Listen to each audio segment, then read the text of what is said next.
Good evening student. ನನ್ನ ಹೆಸರು ಶಿವಕುಮಾರ್ ಸೂರ್ಯವಂಶಿ. ನಾನು ನಿಮಗೆ ಈಗ ಸಮಾಜ ಅಧ್ಯಯನ ಪಾಠದ ವಿಷಯ ಬಗ್ಗೆ ನಾವು ಭಾಗ 2ರಲ್ಲಿ ಅಭ್ಯಾಸ ಮಾಡ್ತಾ ಇದ್ದೇವೆ. ಕಳೆದ ದಿನದಲ್ಲಿ ಅಭ್ಯಾಸ ಮಾಡುತ್ತಿರುವಾಗ ಒಂದು ಅನಾನುಕೂಲತೆಯಿಂದ ನಮ್ಮ ಪಾಠ ಅಂದರೆ ನಮ್ಮ ವಿಷಯವು ಅರ್ಧಕ್ಕೆ ನಿಂತು ಹೋಗಿದೆ. ಏನಂದರೆ ಆ ವಿಷಯ ಸ್ವಾತಂತ್ರ್ಯ ಸಂಗ್ರಾಮ ಅಂದರೆ 1857ರ ಪ್ರಥಮ ಸ್ವಾತಂತ್ರ್ಯ ಸಂಗ್ರಾಮ ವಿಫಲವಾಗದ ಕಾರಣಗಳೇನು ಅಂದರೆ ಆ ವಿಷಯದಲ್ಲಿ ನಾವು ಓದ್ತಾ ಇದ್ದೀವಿ. ಅನಿವಾರ್ಯ ಕಾರಣದಿಂದ ಮೊನ್ನೆ ಕ್ಲಾಸ್ನಲ್ಲಿ ಸ್ವಲ್ಪ ನಿಲ್ಲಿಸಿದ್ದೀವಿ ನಾವು. ಈಗ ಅದೇ ವಿಷಯವನ್ನು ನಾವು ಕಂಟಿನ್ಯೂ ಮಾಡ್ತಾ ಇದ್ದೀನಿ. ಸೊ ವಿದ್ಯಾರ್ಥಿಗಳೇ, ತಾವೆಲ್ಲರೂ ಈ ನಮ್ಮ ಸಂಸ್ಥೆಯಿಂದ ಕೊಡುವಂಥ ನಿಮಗೆ ಈ ಪಾಠಗಳು ತಾವು ವಿಶೇಷವಾಗಿ ಗಮನದಲ್ಲಿಟ್ಟುಕೊಳ್ಳೋ ಕೇಳಿಕೊಳ್ಬೇಕು. ಒಳ್ಳೆ ರೀತಿಯಿಂದ ಅಭ್ಯಾಸ ಮಾಡಬೇಕು. ಯಾವುದೇ ವಿಷಯ ನಿಮ್ಮನ್ನು ಅರ್ಥವಾಗಿಲ್ಲ ಅಥವಾ ತಿಳಿದಿಲ್ಲ ಅಂದರೆ ತಾವು ನಮ್ಮನ್ನು ಸಂಪರ್ಕಿಸಬಹುದು ಅಥವಾ ನಮ್ಮ ಸಂಸ್ಥೆಯನ್ನು ಸಂಪರ್ಕಿಸಬಹುದು. ಸೊ ವಿದ್ಯಾರ್ಥಿಗಳೇ, ನಾವು ಓದ್ತಾ ಇದ್ದೀವಿ ದಂಗೆಯು ಸ್ವಾತಂತ್ರ್ಯ ಸಂಗ್ರಾಮದ ದಂಗೆ ವಿಫಲ ಆಗಲ ಕಾರಣ ಏನು ಅನ್ನೋದ್ರ ಬಗ್ಗೆ ನಾವು ಸ್ಟಡಿ ಮಾಡ್ತಾ ಇದ್ದೀವಿ. ಸೊ 1857ರಲ್ಲಿ ನಡೆದ ಪ್ರಥಮ ಸ್ವಾತಂತ್ರ್ಯ ಸಂಗ್ರಾಮ ಏನಾಗಿತ್ತು ಅಂದರೆ ಹಲವಾರು ಕಾರಣಗಳಿಂದ ವಿಫಲವಾಗಿದೆ. ಅದಕ್ಕೆ ಒಂದೇ ಆದಂಥ ಕಾರಣಗಳಿಲ್ಲ. ಇದು ಇಡೀ ಭಾರತ ದೇಶವನ್ನು ವ್ಯಾಪಿಸದೆ ಕೇವಲ ಸೀಮಿತ ಪ್ರದೇಶಗಳಿಗೆ ಮಾತ್ರ ಅಂದರೆ ಮೀರಟ್, ಕಾನ್ಪುರ್, ದೆಹಲಿ, ಲಕ್ನೋ ಅಲ್ಲೇ ಸುತ್ತಮುತ್ತ ಪ್ರದೇಶಗಳಲ್ಲಿ ಕೇವಲ ಸುತ್ತಮುತ್ತ ಪ್ರದೇಶಗಳಲ್ಲಿ ವ್ಯಾಪಿಸಿದ್ದರಿಂದ ಈ ಒಂದು ದಂಗೆಯು ಇಡೀ ಭಾರತ ದೇಶಕ್ಕೆ ಈ ಸಂಗ್ರಾಮವು, ಈ ಆಂದೋಲನವು ಅಥವಾ ಈ ಪ್ರತಿಭಟನೆಯು ವ್ಯಾಪರಿಸಲಾಗಿಲ್ಲ. ಯಾಕಂದರೆ ಇದು ಸೈನಿಕ ಕೊಡುವಂತಹ ಯಾವುದು ರಾಯಲ್ ಎನ್ಫೀಲ್ಡ್ ಏನಂತ ಬಂದೂಕನ್ನು ಕೊಟ್ಟಿದ್ದರು ಯಾರು ಬ್ರಿಟಿಷರು. ಬಂದೂಕಿಗೆ ಏನು ಹಚ್ಚಿದ್ರು ಅಂದರೆ ಹಂದಿ ಮಾಂಸ ಮತ್ತು ಹಸುವಿನ ಮಾಂಸದ ಕೊಬ್ಬನ್ನು ಅದಕ್ಕೆ ಸವರಿದರು. ಈಗ ನಮ್ಮ ಸೈನಿಕರು ಅದನ್ನು ಉಪಯೋಗ ಮಾಡಬೇಕಂದ್ರೆ ಆ ತೋಪು ಅಂದರೆ ಅದು ತೋಟ ಏನು ತೆಗಿಬೇಕು, ಬಂದೂಕಿನ ತೋಟ ಏನು ತೆಗಿಬೇಕು, ಬಾಯಿ ಹಚ್ಚಿ ಅಂದರೆ ಹಲ್ಲಿನಿಂದ ಅದು ಕಿತ್ತಬೇಕಾಗಿತ್ತು, ಹಲ್ಲಿನಿಂದ ತೆಗಿಬೇಕಾಗಿತ್ತು. ಸೊ ಹಲ್ಲಿನಿಂದ ತೆಗಿಬೇಕಾದ್ರೆ ಏನಾಗ್ತಿತ್ತು, ಅದು ನಮ್ಮ ಹಿಂದೂ ಸೈನಿಕರಿಗೆ ಹಸು ಪವಿತ್ರವಾಗಿ ಹಾಗೂ ಮುಸ್ಲಿಮ ಸಹೋದರ ಅಥವಾ ಮುಸ್ಲಿಮ ಸೈನಿಕರಿಗೆ ಹಂದಿಯು ಶಾಪಗ್ರಸ್ತವಾಗಿದೆ, ಹಂದಿಯು ನಿಷೇಧವಾಗಿದೆ. ಸೊ ಹೀಗಾಗಿ ಅಲ್ಲಿ ಮುಸ್ಲಿಮರು ಹಂದಿಯನ್ನು ಬಳಸಂಗಿಲ್ಲ, ಮುಟ್ಟೋದಿಲ್ಲ, ಮತ್ತು ಹಿಂದೂ ಸೈನಿಕರು ಹಸುವನ್ನು ಮುಟ್ಟಂಗಿಲ್ಲ. ಸೊ ಈ ಕಾರಣದಿಂದ ಅಲ್ಲೇ ಸುತ್ತಮುತ್ತ ಅಂದರೆ ಬ್ಯಾರಕೋಡ್ ಅನ್ನುವಂಥ ಪ್ರದೇಶದಲ್ಲಿ ಹುಟ್ಟಿಕೊಂಡಂಥ ಮಂಗಲ ಪಾಂಡೆ ನೇತೃತ್ವದಲ್ಲಿ ಹುಟ್ಟಿಕೊಂಡಂಥ ಈ ಆಂದೋಲನದು ಕೇವಲ ಕಾನ್ಪುರ್, ದಿಲ್ಲಿ, ಲಕ್ನೋ, ಝಾನ್ಸಿ ಅಲ್ಲೇ ಸುತ್ತಮುತ್ತ ಹರಡಿತು ವಿನ ಇಡೀ ಭಾರತ ದೇಶಕ್ಕೆ ಈ ಸಂಗ್ರಾಮವು ಹರಡಲಿಲ್ಲ. ಸೊ ಈ ಕಾರಣಗಳಿಂದ ಕೂಡ ಈ ಸ್ವಾತಂತ್ರ್ಯ ಸಂಗ್ರಾಮವು ಇಲ್ಲಿ ವಿಫಲವಾಯಿತು ಅಂತ ಹೇಳಿ ನಾವು ಹೇಳ್ಬೋದು. ಎರಡನೇದಾಗಿ ಅಂದರೆ ದೇಶೀಯ ರಾಜರು ಮತ್ತು ಜಮೀನ್ದಾರರ ಸ್ವಹಿತಾಸಕ್ತಿಗಾಗಿ ನಡೆದಂಥ ಒಂದು ಆಂದೋಲನವಾಗಿತ್ತು. ಕೇವಲ ಜನಸಾಮಾನ್ಯರು ಇದರಲ್ಲಿ ಭಾಗವಹಿಸಿರಲಿಲ್ಲ. ಇದರಲ್ಲಿ ಭಾಗವಹಿಸಿದವರು ಯಾರ್ಯಾರು?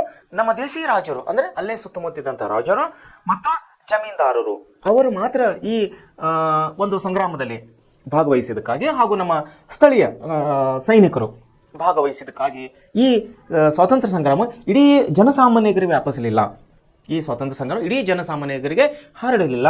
ಸೊ ಹೀಗಾಗಿ ಈ ಸ್ವಾತಂತ್ರ್ಯ ಸಂಗ್ರಾಮವು ಈ ಯಶಸ್ವಿ ಆಗಲಿಲ್ಲ ಅಥವಾ ವಿಫಲವಾಯಿತು ಅಂತ ಒಂದು ಕಾರಣ ನಾವು ಹೇಳ್ಬೋದು. ಮೂರನೇದಾಗಿ ಯೋಚಿತವಾಗಿರಲಿಲ್ಲ ಈ ಸ್ವಾತಂತ್ರ್ಯ ಸಂಗ್ರಾಮವು. ಅಂದರೆ ಯೋಚನೆ ಅಂದರೆ ಪ್ರೀ ಪ್ಲ್ಯಾನ್ ಆಗಿರಲಿಲ್ಲ ಇದು. ಯಾಕಂದರೆ ಯಾವಾಗ ಸಡನ್ ಆಗಿ ಗೊತ್ತಾಯಿತು ಬಂದೂಕುಗಳಿಗೆ ಏನಪ್ಪ ಅಂದ್ರೆ ಹಂದಿ ಮಾಂಸ ಮತ್ತು ಹಸುವಿನ ಮಾಂಸ, ಹಂದಿ ಕೊಬ್ಬನ್ನು ಸವರಿದ್ದಾರೆ ಅಂತ ಏನು ಗೊತ್ತಾಯಿತು, ಸಡನ್ನಾಗಿ ಜನರು ಅಂದರೆ ನಮ್ಮ ಸೈನಿಕರು ರೊಚ್ಚಿಗೆದ್ದರು. ಇಲ್ಲಿ ಯಾರು? ಮಂಗಲ ಪಾಂಡೆ ನೇತೃತ್ವದಲ್ಲಿ ಬ್ಯಾರ್ಕೋಡ್ ಅನ್ನುವಂಥ ಪ್ರದೇಶದಲ್ಲಿ ಸಡನ್ನಾಗಿ ರೊಚ್ಚಿಗೆದ್ದು ಬ್ರಿಟಿಷರ ವಿರುದ್ಧ ತಿರುಗಿ ಬಿದ್ದರು ವಿನಃ ಇದು ಒಂದು ಪೂರ್ವ ನಿಯೋಜಿತವಾದಂತಹ ಒಂದು ಆಂದೋಲನ ಆಗಿರಲಿಲ್ಲ. ಅಂದರೆ ಸಡನ್ ಆಗಿ ಸ್ಟಾರ್ಟ್ ಆಯಿತು, ಆಗಿದ್ದಾಗೆ ಸ್ಟಾರ್ಟ್ ಆದಂಥ ಒಂದು ಸಂಗ್ರಾಮ ಅಥವಾ ಆಂದೋಲನವಾಗಿತ್ತು. ಯಾಕಂದರೆ ಇದು ಅನಿರೀಕ್ಷಿತವಾಗಿತ್ತು. ಹಸುಗಳನ್ನು ಮುಟ್ಟಂಗಿಲ್ಲ ನಮ್ಮ ಹಿಂದೂ ಸೈನಿಕರು, ಹಂದಿ ಕೊಬ್ಬನ್ನು ಮುಟ್ಟಂಗಿಲ್ಲ ಮುಸ್ಲಿಂ ಸೈನಿಕರು. ಸೊ ಸಡನ್ ಆಗಿ ಹುಟ್ಟುಕೊಂಡಂಥ ಒಂದು ಆಂದೋಲನವಾಗಿತ್ತು ವಿನಃ ಇದು ಪೂರ್ವ ನಿಯೋಜಿತವಾದಂಥ ಆಂದೋಲನ ಆಗಿರಲಿಲ್ಲ. ಸೊ ಈ ಕಾರಣದಿಂದ ಕೂಡ ಈ ಸಂಗ್ರಾಮವು, ಈ ಸ್ವಾತಂತ್ರ್ಯ ಸಂಗ್ರಾಮವು ಇಡೀ ದೇಶಕ್ಕೆ ವ್ಯಾಪಿಸಲಾಗದೆ ಕೇವಲ ಸೀಮಿತ ಪ್ರದೇಶಗಳಲ್ಲಿ ವ್ಯಾಪಿಸಿದ್ದರಿಂದ ಈ ಆಂದೋಲನವು ಒಂದು ಯಶಸ್ವಿ ಆಗಲಿಲ್ಲ ಅಥವಾ ವಿಫಲವಾಗಿದೆ ಅಂತ ಹೇಳಿ ನಾವಿಲ್ಲಿ ಹೇಳ್ಬೋದು. ಆಮೇಲೆ ಭಾರತೀಯ ಸೈನಿಕರಲ್ಲಿ ಭಿನ್ನ ಮತವಿತ್ತು. ನೋಡಿ, ಈ ಆಂದೋಲನ ಸ್ವಾತಂತ್ರ್ಯ ಸಂಗ್ರಾಮ 1857ರ ಪ್ರಥಮ ಸ್ವಾತಂತ್ರ್ಯ ಸಂಗ್ರಾಮ ನಾವು ಒಂದು ಕರೆದೀವಿ. ಇಲ್ಲಿ ಏನಾಗ್ತಾ ಇತ್ತು ಅಂದರೆ ನಮ್ಮ ಭಾರತೀಯ ಸೈನಿಕರಲ್ಲಿ ಏಕತೆ ಇರಲಿಲ್ಲ. ಅದು ಹಿಂದೂ ಸೈನಿಕರಾಗಿರ್ಬೋದು ಅಥವಾ ಮುಸ್ಲಿಂ ಸೈನಿಕರಾಗಿರ್ಬೋದು, ಇವರಿಬ್ಬರಲ್ಲಿ ಆಗಲಿ ಅಥವಾ ಇನ್ನಿತರ ಸೈನಿಕರಲ್ಲಾಗಲಿ ಒಗ್ಗಟ್ಟನೆ ಇರಲಿಲ್ಲ. ಒಗ್ಗಟ್ಟು ಇವರ ಹತ್ರ ಇರಲಿಲ್ಲ. ಇವರಲ್ಲಿ ಭಿನ್ನಮತಗಳನ್ನು ಕಾಣ್ತಾ ಇದ್ದೀವಿ ನಾವು. ಅವರ ಒಳಗೆ ಈ ನಮ್ಮ ಸೈನಿಕರ ಮಧ್ಯದಲ್ಲಿ ಒಳಗೆ ಒಂದು ಅಸಮಾಧಾನ ಇದ್ದಿದ್ದರಿಂದ ಇವರಲ್ಲಿ ಒಕ್ಕಟ್ಟೆ ಇರಲಿದ್ದಕ್ಕಾಗಿ ಈ ನಮ್ಮ ಸ್ವಾತಂತ್ರ್ಯ ಸಂಗ್ರಾಮವನ್ನು ವಿಫಲ ಆಯಿತು ಅಂತ ಹೇಳಿ ನಾವಿಲ್ಲಿ ಹೇಳ್ಬೋದು. ಆಮೇಲೆ ವ್ಯವಸ್ಥಿತವಾದ ಸಂಘಟನೆ ಇರಲಿಲ್ಲ. ಏನು ಪ್ರಿಪ್ಲೇಷನ್ ಮಾಡಬೇಕು, ಮುಂಜಾನೆ ಯಾವ ರೀತಿ ಹೋರಾಡಬೇಕು, ಮಧ್ಯಾಹ್ನ ಯಾವ ರೀತಿ ಓಡಾಡಬೇಕು, ಆಮೇಲೆ ರೆಸ್ಟ್ ಯಾವಾಗ ತೊಗೋಬೇಕು, ಊಟಕ್ಕೆ ಯಾವಾಗ ಹೋಗಬೇಕು ಅನ್ನೋಂಥ ಯಾವುದೇ ರೀತಿ ಇವರ ಥರ ಪ್ರಿಪ್ರೇಷನ್ ಇರಲಿಲ್ಲ ನಮ್ಮ ಭಾರತದ ಸೈನಿಕರಲ್ಲಿ. ಒಂದು ವೇಳೆ ಪ್ರಿಪ್ರೇಷನ್ ಆದರೆ ಒಂದು ಪ್ಲಾನ್ ಮಾಡ್ಕೋತದ ಮನುಷ್ಯ. ಒಂದು ಯಾವುದೇ ಒಂದು ಕೆಲಸ ಮಾಡಬೇಕಾದ್ರೆ ಪ್ಲಾನ್ ಬೇಕು, ಒಂದು ಮನೆ ಕಟ್ಟಬೇಕಾದ್ರೆ ಪ್ಲಾನ್ ಬೇಕು, ಒಂದು ಯಾವುದೋ ಡಿಗ್ರಿ ಒಂದು ದೊಡ್ಡ ಡಿಗ್ರಿಗೆ ಅಡ್ಮಿಷನ್ ತೊಗೋಬೇಕಾದ್ರೆ ಪ್ಲಾನ್ ಮಾಡಬೇಕು, ಒಂದು ಏನೋ ಬೈಕ್ ಅಥವಾ ಕಾರ್ ಖರೀದಿ ಮಾಡಬೇಕಂದ್ರೆ ಪ್ಲಾನ್ ಮಾಡಬೇಕು, ಯಾವ ಕಂಪ್ನಿ ತೊಗೋಬೇಕು, ಎಷ್ಟು ಮೈಲೇಜಿನ ತೊಗೋಬೇಕು, ಎಷ್ಟು ಬಜೆಟ್ನಲ್ಲಿ ತೊಗೋಬೇಕು. ಯಾವುದೇ ಒಂದು ಕೆಲಸ ಮಾಡಬೇಕಾದ್ರೆ ಪ್ರೀ ಪ್ಲ್ಯಾನ್ ಅನ್ನೋದು ನಿಯೋಜನೆ ಅಂತೇಳಿ ನಾವು ಯೋಜನೆ ಏನಂತ ಕರಿತೀವಿ, ಇದು ತುಂಬ ಅತಿ ಮುಖ್ಯವಾದುದು. ಆದರೆ ಈ ಒಂದು 1800 ಸ್ವಾತಂತ್ರ್ಯ ಸಂಗ್ರಾಮದ 1857ರ ಸ್ವಾತಂತ್ರ್ಯ ಸಂಗ್ರಾಮದಲ್ಲಿ ಯಾವುದೇ ರೀತಿಯ ಪೂರ್ವ ನಿಯೋಜಿತ ಇರಲಿಲ್ಲ. ಈ ಸಂಘಟನೆ ಏನಾಗಿತ್ತಂದ್ರೆ ವ್ಯವಸ್ಥಿತವಾದಂಥ ಸಂಘಟನೆ ಇದ್ದಿರಲಿಲ್ಲ. ಸಂಘಟನೆ ಆಗಲಿಲ್ಲದ ಕಾರಣಕ್ಕಾಗಿ ಯಾವುದೇ ಪೂರ್ವ ನಿಯೋಜನೆ ಇಲ್ಲದಕ್ಕಾಗಿ ಈ ಸ್ವಾತಂತ್ರ್ಯ ಸಂಗ್ರಾಮವು ಇಲ್ಲಿ ವಿಫಲವಾಗಿದೆ ಅಂಥೇಳಿ ನಾವು ಹೇಳಬಹುದು. ಆಮೇಲೆ ನಿಶ್ಚಿತವಾದಂಥ ಗುರಿ ಇರಲಿಲ್ಲ.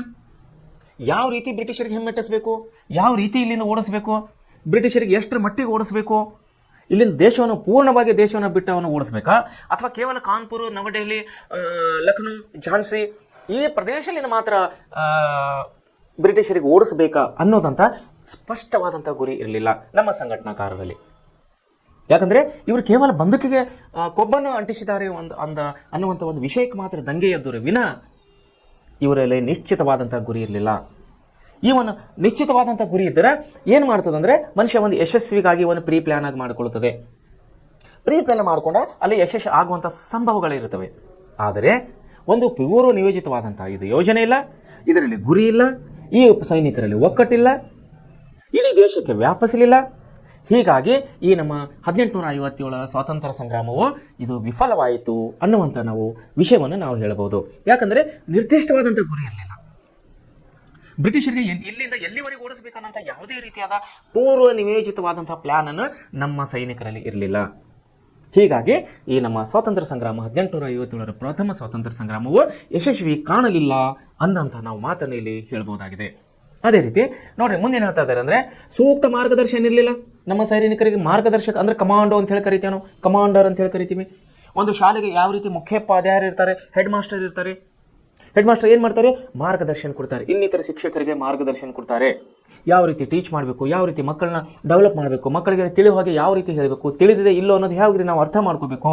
ರಿಸಲ್ಟ್ ಪ್ರತಿ ವರ್ಷ ರಿಸಲ್ಟ್ ಯಾವ ರೀತಿ ಬರ್ತದೆ, ನಮ್ಮ ರಿಸಲ್ಟ್ ಗ್ರೋತ್ ಆಗ್ತಾ ಇದೆಯಲ್ಲೋ, ಮಕ್ಕಳು ಚೆನ್ನಾಗಿ ಓದ್ತಾ ಇದ್ದಾರಲ್ಲೋ ಅನ್ನುವಂಥ ಎಲ್ಲದರ ಬಗ್ಗೆ ಹೆಡ್ ಮಾಸ್ಟರ್ ಅಂದರೆ ನಮ್ಮ ಸ್ಕೂಲ್ HM ಏನಿರ್ತಾರೆ ಎಲ್ಲ ಕಡೆ ಒಂದು ನಿಗರಾಣೆಯನ್ನು ಇಟ್ಟಿರ್ತಾರೆ. ಅಂದರೆ ಮಾರ್ಗದರ್ಶನ ಕೊಡ್ತಿರ್ತಾರೆ. ಸಹ ಶಿಕ್ಷಕರಿಗೆ ಅವರು ಮಾರ್ಗದರ್ಶನ ಕೊಡ್ತಾರೆ. ಒಂದು ಮಿಲಿಟರಿ ಕಮಾಂಡರ್ ನೋಡಿ, ಒಂದು ಕಮಾಂಡರ್ ಎದಕ್ಕಿರ್ತಾನೆ, ಕಮಾಂಡರ್ ಅವನು ಇನ್ನಿತರ ಮಿಲಿಟರಿ ಅಂದರೆ ಇನ್ನಿತರ ಸೈನಿಕರಿಗೆ ಮಾರ್ಗದರ್ಶನವನ್ನು ಕೊಡ್ತಾ ಇರ್ತಾರೆ. ಈ ರೀತಿ ಫೈರ್ ಮಾಡ್ರಿ, ಇಲ್ಲಿ ಬಂದೂಕ್ ಹಾರಿಸ್ರಿ, ಇಲ್ಲಿ ಬಾರೂದ್ ಹಾರಿಸ್ರಿ, ಇಲ್ಲಿ ಬಾಂಬ್ಗಳನ್ನು ಹಾರಿಸ್ರಿ ಅನ್ನುವಂಥ ಮಾರ್ಗದರ್ಶನ ಏನು ಕೊಡ್ತಾರಲ್ಲ ಅದಕ್ಕೆ ಕಮಾಂಡರ್ ಅಂತ ಹೇಳಿ ಕರಿತೀವಿ ನಾವು. ಈ ಕಮಾಂಡರ್ ಅಂದರೆ ಮಾರ್ಗದರ್ಶಕರು. ಕಮಾಂಡರ್ ಕೆಲಸ ಏನಿರ್ತಾರೆ, ಮಾರ್ಗದರ್ಶನ ಮಾಡೋದಿರ್ತದೆ. ಆದರೆ ನಮ್ಮ ಸೈನಿಕರಿಗೆ ಮಾರ್ಗದರ್ಶನ ಕೊರತೆ ಇತ್ತು. ಯಾಕಂದ್ರೆ ಯಾರಾದರೂ ಒಬ್ಬರು ಕೂಡ ಈ ಒಂದು ಯೋಜನೆಯ ಈ ಒಂದು ಸಂಘಟನೆಯ ಒಂದು ಮುಂದಾಳತ್ವವನ್ನು ವಹಿಸಲಿಲ್ಲ. ಕೇವಲ ಸೀಮಿತ ಪ್ರದೇಶಗಳಿಗಷ್ಟೇ ಸೀಮಿತವಾಗಿತ್ತು.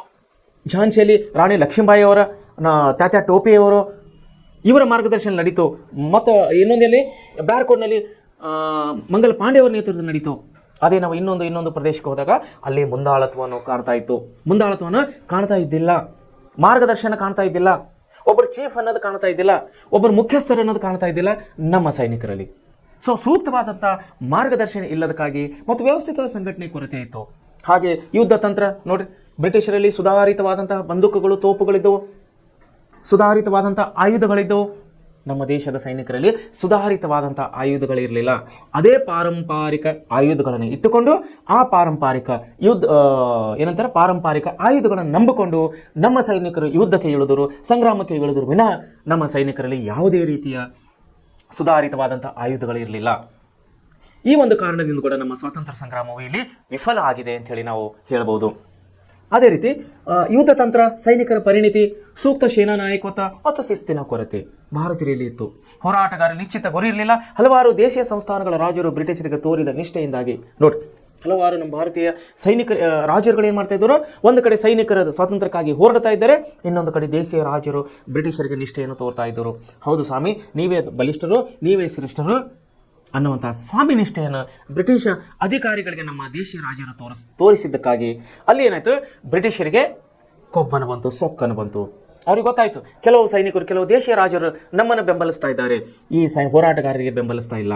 ಸೊ ಇದರಲ್ಲಿ ಹೋರಾಟಗಾರರು ಯಶಸ್ವಿ ಆಗೋದಿಲ್ಲ, ನಾವೇ ಯಶಸ್ವಿ ಆಗ್ತೀವಿ ಅನ್ನುವಂಥ ಒಂದು ಮನೋಭಾವನೆ, ಒಂದು ಅಚಲ ನಿರ್ಧಾರವನ್ನು ಅವ್ರ ಹತ್ರ ಬರ್ತಾ ಇತ್ತು, ಬ್ರಿಟಿಷರ ಹತ್ರ. ಕಾರಣ ನಮ್ಮ ದೇಶೀಯ ರಾಜರು ಏನ್ ಮಾಡ್ತಾ ಇದ್ರು, ಬ್ರಿಟಿಷರಿಗೆ ನಿಷ್ಠೆಯನ್ನು ಸೋಸ್ತಾ ಇದ್ರು. ನೋಡಿ, ಬ್ರಿಟಿಷರಿಗೆ ತೋರಿದ ನಿಷ್ಠೆಯಿಂದಾಗಿ ಸಿಪಾಯಿಗಳಿಗೆ ಬೆಂಬಲ ನೀಡಲಿಲ್ಲ. ಸಿಪಾಯಿಗಳು ಮಾಡಿದಂತಹ ಲೂಟಿ, ದರೋಡೆ ಮೊದಲಾದ ಗಂಭೀರವಾದಂತಹ ತಪ್ಪುಗಳಿಂದ ನಮ್ಮ ಸೈನಿಕರಿಗೆ, ನಮ್ಮ ಸಿಪಾಯಿಗಳು ಏನ್ ಮಾಡ್ತಾ ಇದ್ರು, ನಮ್ಮ ಸೈನಿಕರನ್ನೇ ದರೋಡೆ ಮಾಡ್ತಾ ಇದ್ದರು, ನಮ್ಮ ಸೈನಿಕರನ್ನೇ ದೋಚ್ತಾ ಇದ್ದರು, ನಮ್ಮ ದೇಶೀಯ ರಾಜರ ಆಯುಧಗಳನ್ನೇ ದೋಚ್ತಾ ಇದ್ದರು, ಸಂಪತ್ತನ್ನೇ ದೋಚ್ತಾ ಇದ್ದರು. ಈ ಕಾರಣದಿಂದಾಗಿ ನಮ್ಮ ಸೈನಿಕರಲ್ಲಿ ಒಗ್ಗಟ್ಟನ್ನು ಬರಲಿಲ್ಲ. ಬದಲಾಗಿ ನಮ್ಮ ದೇಶೀಯ ರಾಜರು ಬ್ರಿಟಿಷರಿಗೆ ಸ್ವಾಮಿ ನಿಷ್ಠೆಯನ್ನು ತೋರ್ತಾ ಇದ್ದರು. ಇದರಿಂದಾಗಿ ಅನೇಕ ತಪ್ಪುಗಳಿಂದಾಗಿ ಜನರು ಏನ್ ಮಾಡಿದ್ರು, ಜನರ ವಿಶ್ವಾಸವನ್ನು ಕಳ್ಕೊಂಡರು. ನಮ್ಮ ಹೋರಾಟಗಾರರು ಏನ್ ಮಾಡಿದ್ರು, ಜನರ ವಿಶ್ವಾಸನೆ ಕಳ್ಕೊಂಡರು. ಹೀಗಾಗಿ ಜನಸಾಮಾನ್ಯರು ಈ ಸಂಗ್ರಾಮದಲ್ಲಿ ಭಾಗವಹಿಸಲಿಲ್ಲ. ಈ 1857 ಎದ್ದಂತಹ ಒಂದು ದಂಗೆ, ಒಂದು ಸ್ವಾತಂತ್ರ್ಯ ಸಂಗ್ರಾಮ ಅಂತ ಹೇಳಿ ನಾವೇನು ಕರಿತಾ ಇದ್ದೀವಿ, ಈ ಸಂಗ್ರಾಮದಲ್ಲಿ ಜನರ ಪಾಲ್ಗೊಳ್ಳುವಿಕೆಯನ್ನು ನಾವು ನೋಡ್ತಾ ಇಲ್ಲ. ಬದಲಾಗಿ ಕೇವಲ ಸೈನಿಕರು, ಭಾರತೀಯ ಸೈನಿಕರು, ಅದರಲ್ಲಿ ನಮ್ಮ ಹಿಂದೂ ಸಹೋದರರು, ಮುಸ್ಲಿಂ ಸಹೋದರರು ಎಲ್ಲರೂ ಭಾಗವಹಿಸಿದರು ವಿನ ಜನಸಾಮಾನ್ಯರು ಈ ಒಂದು ಆಂದೋಲನದಲ್ಲಿ, ಈ ಒಂದು ಸಂಗ್ರಾಮದಲ್ಲಿ ಭಾಗವಹಿಸಲಿಲ್ಲ. ಅದಕ್ಕಾಗಿ ಜನರ ವಿಶ್ವಾಸನ ಕಳ್ಕೊಂಡರು ನಮ್ಮ ಸೈನಿಕರು. ಹೀಗಾಗಿ ಈ ಮೇಲ್ಕಂಡಂತಹ ಎಲ್ಲ ಅಂಶಗಳಿಂದ ಈ ನಮ್ಮ ಸ್ವಾತಂತ್ರ್ಯ ಸಂಗ್ರಾಮವು ಇಲ್ಲಿ ಯಶಸ್ಸನ್ನು ಕಾಣಲಿಲ್ಲ ಅಂಥೇಳಿ ನಾವು ಹೇಳ್ಬೋದು. ಹೀಗಾಗಿ ಈ ಸ್ವಾತಂತ್ರ್ಯ ಸಂಗ್ರಾಮವು ವಿಫಲವಾಗಿದೆ ಅಂಥೇಳಿ ನಾವು ಹೇಳ್ಬೋದು. ಈಗ ಸ್ವಾತಂತ್ರ್ಯ ಸಂಗ್ರಾಮ ವಿಫಲ ಆದ್ಮೇಲೆ ಈಗ ಅದರ ಪರಿಣಾಮಗಳು ಯಾವ ರೀತಿ ಪರಿಣಾಮವನ್ನು ಬೀರ್ತು ಈ ಒಂದು 1857 ಸ್ವಾತಂತ್ರ್ಯ ಸಂಗ್ರಾಮವು ಅನ್ನೋದ್ರ ಬಗ್ಗೆ ನಾವು ಪರಿಣಾಮಗಳು ನೋಡಿ ವಿದ್ಯಾರ್ಥಿಗಳು. ಯಾಕಂದ್ರೆ ಯಾವುದೇ ಒಂದು ದಂಗೆ, ಒಂದು ಆಂದೋಲನ, ಒಂದು ಪ್ರತಿಭಟನೆ ನಡೆದಾಗ ಅಲ್ಲಿ ಪರಿಣಾಮಗಳನ್ನು ನಾವು ಕಾಣೋರಾಗಿದ್ದೇವೆ. ಪರಿಣಾಮ ಅಂದರೆ ಏನು ಪರಿಣಾಮ ಬೀರ್ತು, ದೇಶದ ಮೇಲೆ ಏನು ಪರಿಣಾಮ ಬೀರ್ತು, ಆಮೇಲೆ ರಾಜ್ಯರ ಮೇಲೆ ಏನು ಪರಿಣಾಮ ಬೀರ್ತು, ಆಮೇಲೆ ಜನಸಾಮಾನ್ಯರ ಮೇಲೆ ಯಾವ ರೀತಿ ಪರಿಣಾಮ ಬೀರಿತು ಅನ್ನೋದ್ರ ಬಗ್ಗೆ ನಾವು ನೋಡುವರಾಗಿದ್ದೇವೆ. ಸ್ವಾತಂತ್ರ್ಯ ಸಂಗ್ರಾಮದ ಪರಿಣಾಮಗಳು, 1857 ಸ್ವಾತಂತ್ರ್ಯ ಸಂಗ್ರಾಮದ ಪರಿಣಾಮಗಳು ನೋಡ್ರಿ, ಯಾವ ರೀತಿ ಪರಿಣಾಮಗಳನ್ನು ನಾವು ನೋಡ್ತಾ ಇದ್ದೀವಿ ಅಂದರೆ, ಮೊದಲನೇದಾಗಿ ಭಾರತದಲ್ಲಿ ಈಸ್ಟ್ ಇಂಡಿಯಾ ಕಂಪನಿಯು ಆಡಳಿತ ಕೊನೆಗೊಂಡು ಭಾರತವು ಬ್ರಿಟನ್ನ ಸಾಮ್ರಾಜ್ಞಿಯ ಆಡಳಿಕೆ ಒಳಪಟ್ಟಿತ್ತು. ಏನಾಯ್ತು ಇಲ್ಲಿ, ಬ್ರಿಟಿಷ್ ಈಸ್ಟ್ ಇಂಡಿಯಾ ಕಂಪನಿ ಯಾವ ಒಂದು ಕಂಪನಿ ಮೂಲಕವಾಗಿ ಇವರು ಆಡಳಿತವನ್ನು ನಡೆಸ್ತಾ ಇದ್ದಾರೆ ಇಲ್ಲಿ ಭಾರತದಲ್ಲಿ, ಬ್ರಿಟಿಷರು ಈಸ್ಟ್ ಇಂಡಿಯಾ ಕಂಪನಿ. ನೋಡಿ, ಭಾರತದಲ್ಲಿ ಈಸ್ಟ್ ಇಂಡಿಯಾ ಕಂಪನಿಯ ಆಡಳಿತ ಇಲ್ಲಿ ಕೊನೆಗೊಂಡಿತು. ಕೊನೆಗೊಂಡ ಮೇಲೆ ಏನಾಯ್ತು, ಭಾರತವು ಏನ್ ಮಾಡ್ತಾ, ಬ್ರಿಟನ್ ಅಂದ್ರೆ ಲಂಡನ್ ನಲ್ಲಿ ಇರುವಂತಹ, ಬ್ರಿಟಿಷ್ ದೇಶದ ರಾಜಧಾನಿ ಆದಂತಹ ಲಂಡನ್ ನಲ್ಲಿ ಇರುವಂತಹ ರಾಜರು ಅಂದ್ರೆ ಅವಾಗಲ್ಲಿ ರಾಣಿದರು, ಸಾಮ್ರಾಜ್ಞಿ ಅಂತ ಕೊಟ್ಟಿದ್ದಾರೆ ನೋಡಿ. ಸಾಮ್ರಾಜ್ಞಿ ಅಂದ್ರೆ ರಾಣಿ ಅಂತ ಅರ್ಥ. ರಾಣಿಯ ಆಡಳಿತಕ್ಕೆ ಒಳಪಟ್ಟಿತು. ನೋಡಿ, ಈಸ್ಟ್ ಇಂಡಿಯಾ ಕಂಪನಿ ಕೊನೆಗೊಂಡು ಈಸ್ಟ್ ಇಂಡಿಯಾ ಪತನಗೊಂಡಿತು.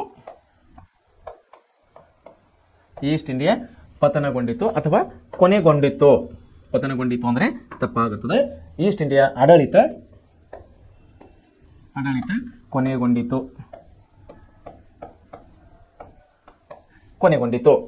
ಬದಲಾಗಿ ಏನಾಯ್ತು, ಈಸ್ಟ್ ಇಂಡಿಯಾ ತನ್ನ ಆಡಳಿತವನ್ನು ಇಲ್ಲಿ ಕೊನೆಗೊಂಡು ಏನಾಯ್ತು, ನೇರವಾಗಿ ಲಂಡನ್ ನಲ್ಲಿ ಇರುವಂತಹ ರಾಣಿ ಅಂದ್ರೆ ಬ್ರಿಟಿಷ್ ರಾಣಿ ಆದಂತ ಅವಾಗಿನ ಕಾಲದಲ್ಲಿ ಇದ್ದಂತ ರಾಣಿಯ ಆಡಳಿತಕ್ಕೆ ಒಳಪಟ್ಟಿತು. ಭಾರತ ವ್ಯವಹಾರವನ್ನು ಬ್ರಿಟಿಷ್ ಪಾರ್ಲಿಮೆಂಟಿನ ಭಾರತದ ವ್ಯವಹಾರಗಳ ಕಾರ್ಯದರ್ಶಿಗೆ ಒಪ್ಪಿಸಲಾಗಿತ್ತು. ಒಬ್ಬರು ಏನ್ ಮಾಡಿದ್ರು, ಭಾರತಕ್ಕಾಗಿ ಇವರು ಏನ್ ಮಾಡಿದ್ರು, ಕಾರ್ಯದರ್ಶಿ ಅಂತ ಹೇಳಿ ಅಂದ್ರೆ ಸೆಕ್ರೆಟರಿ ಅಂತ ಹೇಳಿ ಇವರು ನೇಮಕ ಮಾಡಿದರು. ಭಾರತ ದೇಶಕ್ಕಾಗಿಯೇ ಒಂದು ಸೆಕ್ರೆಟರಿಯನ್ನು ನೇಮಕ ಮಾಡಿದರು ಇವರು. ಯಾಕಂದ್ರೆ ಈಸ್ಟ್ ಇಂಡಿಯಾ ಕಂಪನಿ ಇಲ್ಲಿ ಉಳಿದುಕೊಂಡು ಆಡಳಿತವನ್ನು ನಡೆಸ್ತಾ ಇತ್ತು. ಸೊ ಏನಾಯ್ತು, 1857 ದಂಗೆ ನಂತರ ಏನಾಯ್ತು, ಈಸ್ಟ್ ಇಂಡಿಯಾ ಕಂಪನಿ ಆಡಳಿತವನ್ನು ಕೊನೆಗೊಂಡು ನೇರವಾಗಿ ಬ್ರಿಟಿಷ್ ರಾಣಿಯ ಆಡಳಿತಕ್ಕೆ ಒಳಪಟ್ಟಿನಾಗ ಬ್ರಿಟಿಷ್ ಪಾರ್ಲಿಮೆಂಟ್ ಅಂದ್ರೆ ಬ್ರಿಟಿಷ್ನ ಅಲ್ಲಿನ ಸಂಸತ್ತಿನ ಅಧೀನಕ್ಕೆ ಒಳಪಟ್ಟಾಗ ಅವ್ರು ಏನ್ ಮಾಡಿದ್ರು, ಬ್ರಿಟಿಷ್ ಪಾರ್ಲಿಮೆಂಟ್ ಏನ್ ಮಾಡಿತಂದ್ರೆ ಭಾರತ ದೇಶಕ್ಕಾಗಿ ಒಂದು ಸೆಕ್ರೆಟರಿಯನ್ನು ನೇಮಕ ಮಾಡಿದರು. ಸೆಕ್ರೆಟರಿಯೇಟ್ ರೂಲ್ ಅಂತ ಕರಿತೀವಿ, ಸೆಕ್ರೆಟರಿಯೇಟ್ ಅಡ್ಮಿನಿಸ್ಟ್ರೇಷನ್ ಅಂತ ಹೇಳಿ ನಾವು ಕರಿತೀವಿ, ಅಂದ್ರೆ ಕಾರ್ಯದರ್ಶಿಯ ಆಡಳಿತ ಅಂತ ಹೇಳಿ ನಾವು ಕರೆಯರಾಗಿದ್ದೇವೆ. ಸೊ ಏನ್ ಮಾಡಿದ್ರು, ಭಾರತ ದೇಶಕ್ಕಾಗಿ ಒಂದು ಕಾರ್ಯದರ್ಶಿಯನ್ನು ಇವರು ನೇಮಕ ಮಾಡಿದ್ರು. ಮುಂದೇನಾಯ್ತು, ಈ ಎಲ್ಲಾ ವ್ಯವಹಾರಗಳು, ಭಾರತ ದೇಶದಲ್ಲಿ ನಡೆಯುವಂತಹ ಎಲ್ಲಾ ವ್ಯವಹಾರಗಳು ಏನ್ ಮಾಡಿದ್ರು ಅವರು, ಕಾರ್ಯದರ್ಶಿಗೆ ವ್ಯಾಪ್ತಿಗೆ ಅಂದ್ರೆ surrounding of the secretary area ಅಂತ ಹೇಳಿ ನಾವು ಕರಿತೇವೆ. ನಾವು ವರ್ಕಿಂಗ್ ಅಡ್ಮಿನಿಸ್ಟ್ರೇಷನ್ ವರ್ಕಿಂಗ್ ಏರಿಯಾ ಅಂತ ಹೇಳಿ ನಾವು ಏನೋ ಕರಿತೀವಿ ಸೆಕ್ರೆಟರಿಗೆ. ಆ ಎಲ್ಲ ಅಧಿಕಾರಿಗಳನ್ನು ಏನು ಮಾಡಿದ್ರು ಅವರು ಭಾರತೀಯ ಕಾರ್ಯದರ್ಶಿಗೆ ಒಪ್ಪಿಸಲಾಯಿತು. 1858ರಲ್ಲಿ ಬ್ರಿಟನ್ ರಾಣಿಯ ಘೋಷಣೆ ಹೊರಡಿಸಿದರು. ಎಷ್ಟು ಏನು ಹೋದ್ರೆ 1858ರಲ್ಲಿ ಬ್ರಿಟನ್ ರಾಣಿ ಏನ್ ಮಾಡಿದ್ರು, ಒಂದು ಘೋಷಣೆಯನ್ನು ಹೊರಡಿಸ್ತಾರೆ. ಎಂತ ಘೋಷಣೆಯನ್ನು ಹೊರಡಿಸ್ತಾರೆ ಅವರು? ಈ ಘೋಷಣೆ ಏನ್ ಮಾಡಿದ್ರು, ಭಾರತೀಯ ಮಹಾಸನ್ನದು ಮ್ಯಾಗ್ನಾ ಕಾರ್ಟ್ ಎಂದು ಕರೆಯಲಾಗಿದೆ. ನೋಡ್ರಿ ಏನಾಗಿತ್ತು, ಒಂದು ಘೋಷಣೆಯನ್ನು ಕೋತಾರೆ, ಅದರ ಹೆಸರು ಮ್ಯಾಗ್ನಾ ಕಾರ್ಟ್. ಮ್ಯಾಗ್ನಾ ಕಾರ್ಟ್ ಅಂತ ಹೇಳಿ ಇದು ಎಲ್ಲಿ ಅಂದ್ರೆ ಬ್ರಿಟಿಷ್ ದೇಶದಲ್ಲಿ, ಬ್ರಿಟನ್ನ ಸಂಸತ್ತಿನಲ್ಲಿ, ಬ್ರಿಟನ್ನ ಪಾರ್ಲಿಮೆಂಟ್ನಲ್ಲಿ ಒಂದು ಆದೇಶವನ್ನು ಹೊರಡಿತಾರೆ. ಇಂಡಿಯಾ ಮ್ಯಾಗ್ನಾ ಕಾರ್ಟ್ ಅಂದ್ರೆ ಭಾರತ ದೇಶದ ಒಂದು ಮಹಾಸನ್ನದು ಅಂತ ಹೇಳಿ ಅದಕ್ಕೆ ಕರೆಯೋರಾಗಿದ್ದಾರೆ. ಅದರಲ್ಲಿ ಈ ಕೆಳಗಿನ ಅಂಶಗಳನ್ನು ಪ್ರಸ್ತಾಪಿಸಲಾಗಿದೆ. ಮ್ಯಾಗ್ನಾ ಕಾರ್ಟ್ನಲ್ಲಿ ಯಾವ ಅಂಶಗಳು ಸೇರಿಸಲಾಗಿದೆ? ಈ ಕೆಳಗಂಡಂತಹ ಒಂದು ಅಂಶಗಳಲ್ಲಿ ಸೇರಿಸಿದ್ದಾರೆ. ಎಂಥ ಅಂಶಗಳು? ಕಂಪನಿಯು ದೇಶಿ ರಾಜರೊಂದಿಗೆ ಮಾಡಿಕೊಂಡಿದ್ದ ಒಪ್ಪಂದಗಳನ್ನು ಅಂಗೀಕರಿಸಲಾಯಿತು. ನೋಡ್ರಿ, ಯಾವ ಕಂಪನಿ ರೀ? East India company. ಅಂದರೆ ಬ್ರಿಟಿಷ್ ಆಡಳಿತಕ್ಕೆ ಒಳಪಡೋದಕ್ಕಿಂತ ಮುಂಚೆ, ನೇರವಾಗಿ ಬ್ರಿಟಿಷ್ ಪಾರ್ಲಿಮೆಂಟ್ಗೆ ಭಾರತದ ಆಡಳಿತವನ್ನು ಒಳಪಡುವಕ್ಕಿಂತ ಮುಂಚೆ ಯಾವ ಕಂಪನಿಯಲ್ಲಿ ಆಡಳಿತ ಮಾಡ್ತಾ ಇತ್ತು? British East India company.